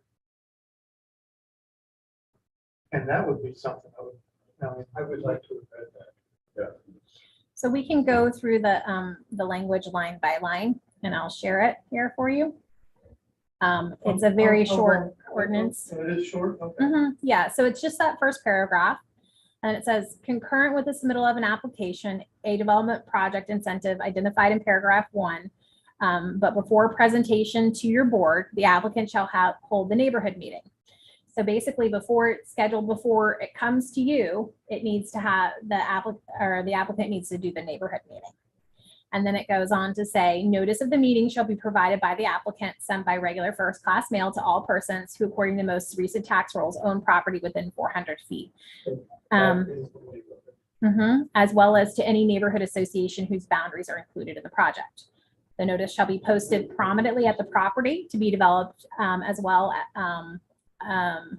as the city website, the CRA's website, if applicable, or other appropriate social media outlets or websites. The notice, an affidavit of notice affirming the notice requirements have been met shall be hand delivered to the Department of Community Sustainability. The notice shall be mailed, posted at the property, hand delivered to the city clerk and CRA's office for website posting at least 15 days before the meeting. The expense of the mail notice and the posting of the property shall be borne by the applicant. So if you're president of a neighborhood association and you get this letter, what are you expected to do with it? You would share it with your, as the neighborhood association president, they're required to share information. With everyone on there, all of their members. Well, I mean, I don't know what they would do, but typically that's do what it. they do. Typically they do. And sometimes they invite the developer, Mhm. the neighborhood, like a parent. I mean, it's a great idea. I just don't want some poor who's doing a 6-unit building Yeah, that's my on a point. 1/4 acre parcel having to go through yet another step. Yeah. So maybe your recommendation then, because, and again, just going through this is the time and date of the location. The meeting location shall be held accessible to the public, and it can be virtual as well. It's informational only, and while city staff may attend, they shall not participate, and it's not considered an official city meeting. And then the procedures of the meeting, the applicant shall address and answer questions regarding the following subjects. It almost sounds like you're prohibited from participating. You can show up there as a staff member and you're prohibited from participating. Yeah, and some of this is because as staff, we don't have formal comment until we have a formal application and have had a chance to review it. Well, let's just So- say that they have this meeting and we'd like Aaron to attend. Okay, and we ask you questions, but you're not allowed to answer the questions that would be pertinent to the neighbors that are interested in the project. So we could obviously, if we were to attend, we most likely won't attend these. Okay. We don't really have the staffing to Take attend. care of that. So just to be frank, Okay. So what constitutes the development? 100 units or 100,000 square feet or more. Some of those bigger ones, yes, absolutely, if you're getting it. Yeah. So, and the other thing is any variances, sustainable bonus or development rights transfers or things that are known at the time of the meeting. Sometimes the developer comes in and there's a project they don't realize that there's an additional variance or waiver that they require. So that would not be on them. You know that you speak kind of quickly. I'm tired, I'm Any sorry. variance? Did you state any variance? So if they know of a variance that they're going to be requesting, they should state the variance. And is it still within the larger scope of the larger developments and not Yes, not a 6-unit no. or a fourplex. So it's gonna be modified, it would be No, over it's- a certain size. Not Yes, all that's what I was units. gonna say. If you would like it to be like a one of these developments that has, if you want to make the recommendation that it should have an acreage threshold, maybe it has to be a half acre. So if they were asking for a sustainable bonus, it wouldn't necessarily trigger it on a smaller project that was asking for a sustainable bonus for height. That would just come to you for approval, and not go to the city commission. So, so that would be something. And I'm hoping I'm hearing the consensus is that we don't want to have this as an undue impediment to progress with people who do some one more throwing more, one more room that somebody has to find. Not for small projects, no. There's no project, so. Is there an Recommend- Is there an acreage threshold that you would like to recommend, or a size threshold? Not that they would listen to it anyway, but recommendation. But, sounds like the proposing entity already has a little set up that they want. I Is the think that size- the There's details a aren't. size minimum, there's also is it a mixed use or not? Well, I don't think it should be limited to mixed use, because we've had some pretty significant residential plan developments that were like Advanis or Bexley, on Well, Bauer. yeah, certainly, if they are significant, maybe it's a matter of what is significant. Is there a definition of a significant development? And like you said, it's 100,000 square feet or It's defined in the code. is defined, significant is defined, so. There have to be no criteria. So I think where the smaller projects might be kind of a smaller than a half an acre might be potentially to be hit by this requirement, is if they were requesting a sustainable bonus for height. So that's the only thing that might, so if you wanted to require a half acre for sustainable bonus. Okay, so, less than a half an acre, somebody wanted a sustainable bonus for height. That would be going from probably a 3 stories to a 4th story. No, anything over 2 stories. Anything over 2 stories, so in other words, they want to go 3 stories. Would be, I think, under a half an acre, it would start out as new. Because they're requesting a significant, a sustainable bonus for that service. It could be 4 units or It 6 could be units. 4 or 6 units, right? Would it discourage building a residential for small? I'm talking about small developments. Developer probably wouldn't go for a sustainable bonus. You'd be surprised. And I fear that if we futz with this thing, we're gonna do something, we're gonna have some unintended consequences. Okay, we have townhomes on South Federal Highway that are 3 stories. Are they by right allowed to be 3 stories there, or would it now, through our own development regulations, it would only be allowed 2 stories, and then they'd have to go for a sustainable bonus. In order They would to need get a their conditional, townhomes are conditional use, so they require conditional use approval. And then for anything above the 2nd story is a sustainable bonus for height. So they require the additional height sustainable bonus. So they require the meeting. Okay, so they would require that. That's a fairly small, but that could be a fairly small development. We review. But then again, on the other hand, the neighborhood really should be able to know when somebody wants to have it. So, Developments here that are only 4 units, and they were pretty controversial. And we talked about how they impacted the neighborhood, so. Didn't we just, that 2-story we approved in Nagel? How many units was that, 4 or 6? We went, discussion over and over and over about the parking. No, it was a 2-story apartment. Nagel.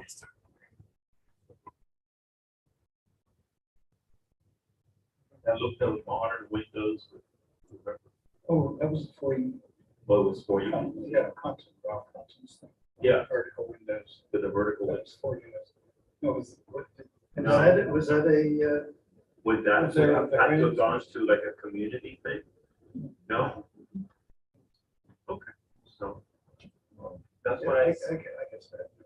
yeah, Can we, does anybody want to stomach the recommendation to?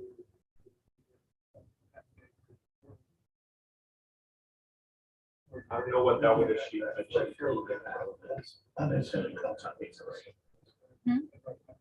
Plan, the plan development's minimum half-acre rate. The only development that would come in under a half an acre would be if it was asking for a sustainable bonus for the third story. Most of what we've seen come in, like even that project on Lake Worth Road, has been only 2 stories. We get occasionally we'll get a 3-story walk up, but for the most part, we get a lot of multifamily, infill multifamily. That's approximately 2 stories.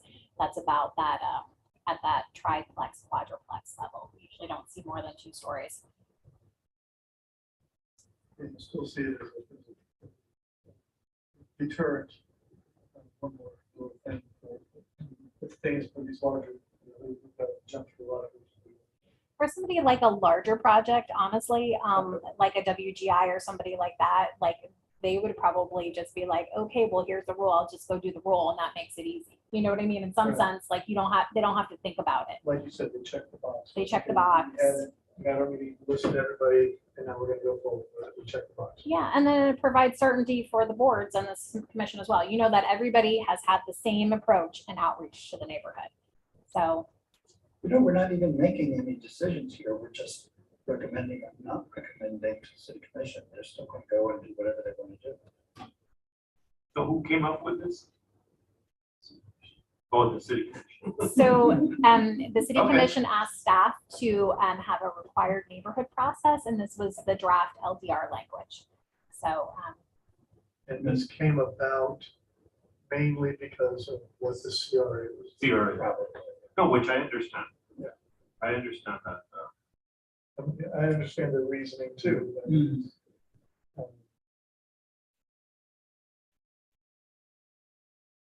I don't know, So- it's just, I think just consternation. It just starts the consternation early. A little bit. Well, Okay, so let's move. developers that are going into somewhere that they think might be controversial or whatever, usually want to get it with it anyway. Yeah. So. I don't know. Yeah, we're making it official, but they're kind of doing it anyway. So, Any developer who knows what he's getting into is going to want to talk to the next door neighbors. Or talk to she, the other Bill. neighbors, talk to him the- or her, right? Okay, perfect. Him or her. Yeah. Or Equal rights. actually, in the sense of the Gulf Stream, them. Him and her. Him and her, I mean, them. They had neighborhood meetings, right? They had a Mhm. community meeting. Because they brought, to bring out their. They ideas. did, and they had a very robust one. Mhm. And that, I mean, that, they took it upon themselves without the requirement, that is a. Yeah, substantial for development, sure, for so. sure. And we always recommend now anyway, so for I sure. don't want to say any more about that. We could move to not recommend that the commission adopt it, and then they'll do whatever they want to do. No, And You really want to. I'll move to, I will say it's 9:09. okay. I'll move to recommend to the city commission to adopt the proposed LDR text amendments included in PZHP 22-031-00001 ordinance 2022-06. do I hear a second? I second. Any additional? All in favor, aye. All opposed, nay. All righty, let's move on to get finished here. Any planning issues? No, Mr. Chairman, I will just kind of combine with department reports and just as a reminder, April 27th is going to be the Gulf Stream. We're working on finalizing our review. We expect to have the packet out. I'm hopeful we can have it out on Wednesday, but I'm not going to hold my breath. I'm going to say Thursday just because of our staffing. So by Thursday, we'll have the packet out with the final staff report. I will bring it up one more time since all of us are here, that I believe it's probably prudent to at least test the waters to see about moving this meeting to Casino. Because I think from what I've heard, there's a lot of people that are interested in hearing this going forward. And we might be planning and zoning board for this particular project. And there's a lot of people that want to have their say so on that. So I would like to have this board consensus because this Chip, we'll bring it back and we'll just see what we have the logistics. The other thing to remember, well, the other thing to remember is that that the notices have come out for affected parties to register.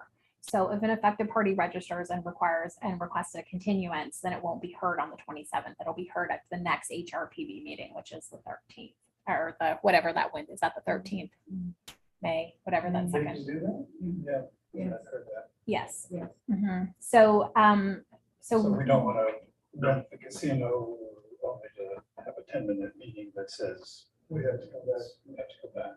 in this room. Mhm. So it would be a 10-minute meeting because the item would be if there is an affected party that chooses it. We don't know if that's going to be the case or not. So we'll know probably the notices just got mailed out and the signs will be posted tomorrow or Friday. So Okay, and everything's geared towards having it here. at this time, but I will definitely take your comment back and we'll look at it and we'll see also too what we get as far as we'll look into it. There's a budget issue and there's other things I have to, I can't promise, but I think it's a good idea. The other thing I'll just mention as well is if you know folks who do want to comment on the Gulfstream, prior to, or they have an opinion, sometimes people share before the package is published. We are collecting comments and we're starting a spreadsheet of comments for people who are calling or emailing in regarding the Gulfstream. So we are going to be collecting written emailed comments and as well as just noting people call and leave a voicemail, their name and whether they're in support or opposition to the project. So that will be part of your backup is all the public comment collected prior to the meeting. I assume it would not be proper for any of us to. No. Okay, and in some meetings you read comments into the minutes, and if they request their comments be read into the minutes, that could be really, I know. Probably what will happen maybe is like Aaron suggested, is any comments we receive prior to the meeting will be provided to you along with the packet for your, what we have at that time. And those, I'm not saying for certain, but at this time, I'm thinking those will not be read into the meeting minutes, but they will become part of the record and you'll have a copy of that. And you'll be able to read them prior to the meeting. And we'll have a matrix of how many Yes. yays and nays. Will there be any that section in those yays and nays on why or what, the portion of, let's just say 98% approve of the renovation of the hotel itself. Yeah, there's a comment. I don't know how much we're gonna get into, but we'll have stuff and the written comments will be attached. So if there's an email, you'll get the spreadsheet with the summary and then you'll get all the attached specific emails for you guys to review. Great. Otherwise, we get in a situation where we have an hour plus of Sherry reading emails. And I can't discern whether, I'm not about to discern. On the spreadsheet, we can certainly indicate if somebody says, I'm against it or I'm for it, or I like this, or I like that. We can put maybe a short synopsis, but not, at that point, you're getting into just retyping the entire letter and somebody trying to make, put words into somebody's mouth, so to speak, and we're not about to do that. So we'll just provide you the document, provide you the spreadsheet, and you can discern what you want. Right, okay.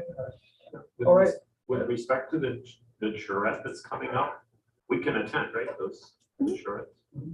Yeah, we can attend. When I was talking with you, it was just that we sort of had our charrette already several weeks ago and comments we probably made at that time. That wasn't a charrette for the Gulfstream, was it? No, this was for the downtown. You all were interviewed. You were part of the initial interview set, but you can also participate in the charrette. Sure. But what you can't discuss is you can't discuss potential board cases with each other.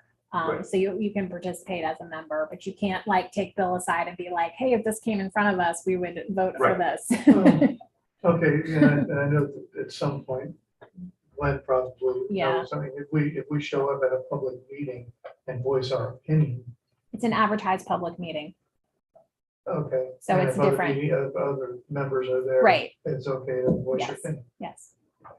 Okay, all right, are we done for the evening? I'd just like to say, as far as the issue with the windows tonight, I don't know how it can be resolved if we levy fines against the contractor at the value of the window or anything like that, but I feel like the contractor got away with this because we were sympathetic to the applicant and caused the precedent, and it's, I know it's a slippery slope, it's not a good thing.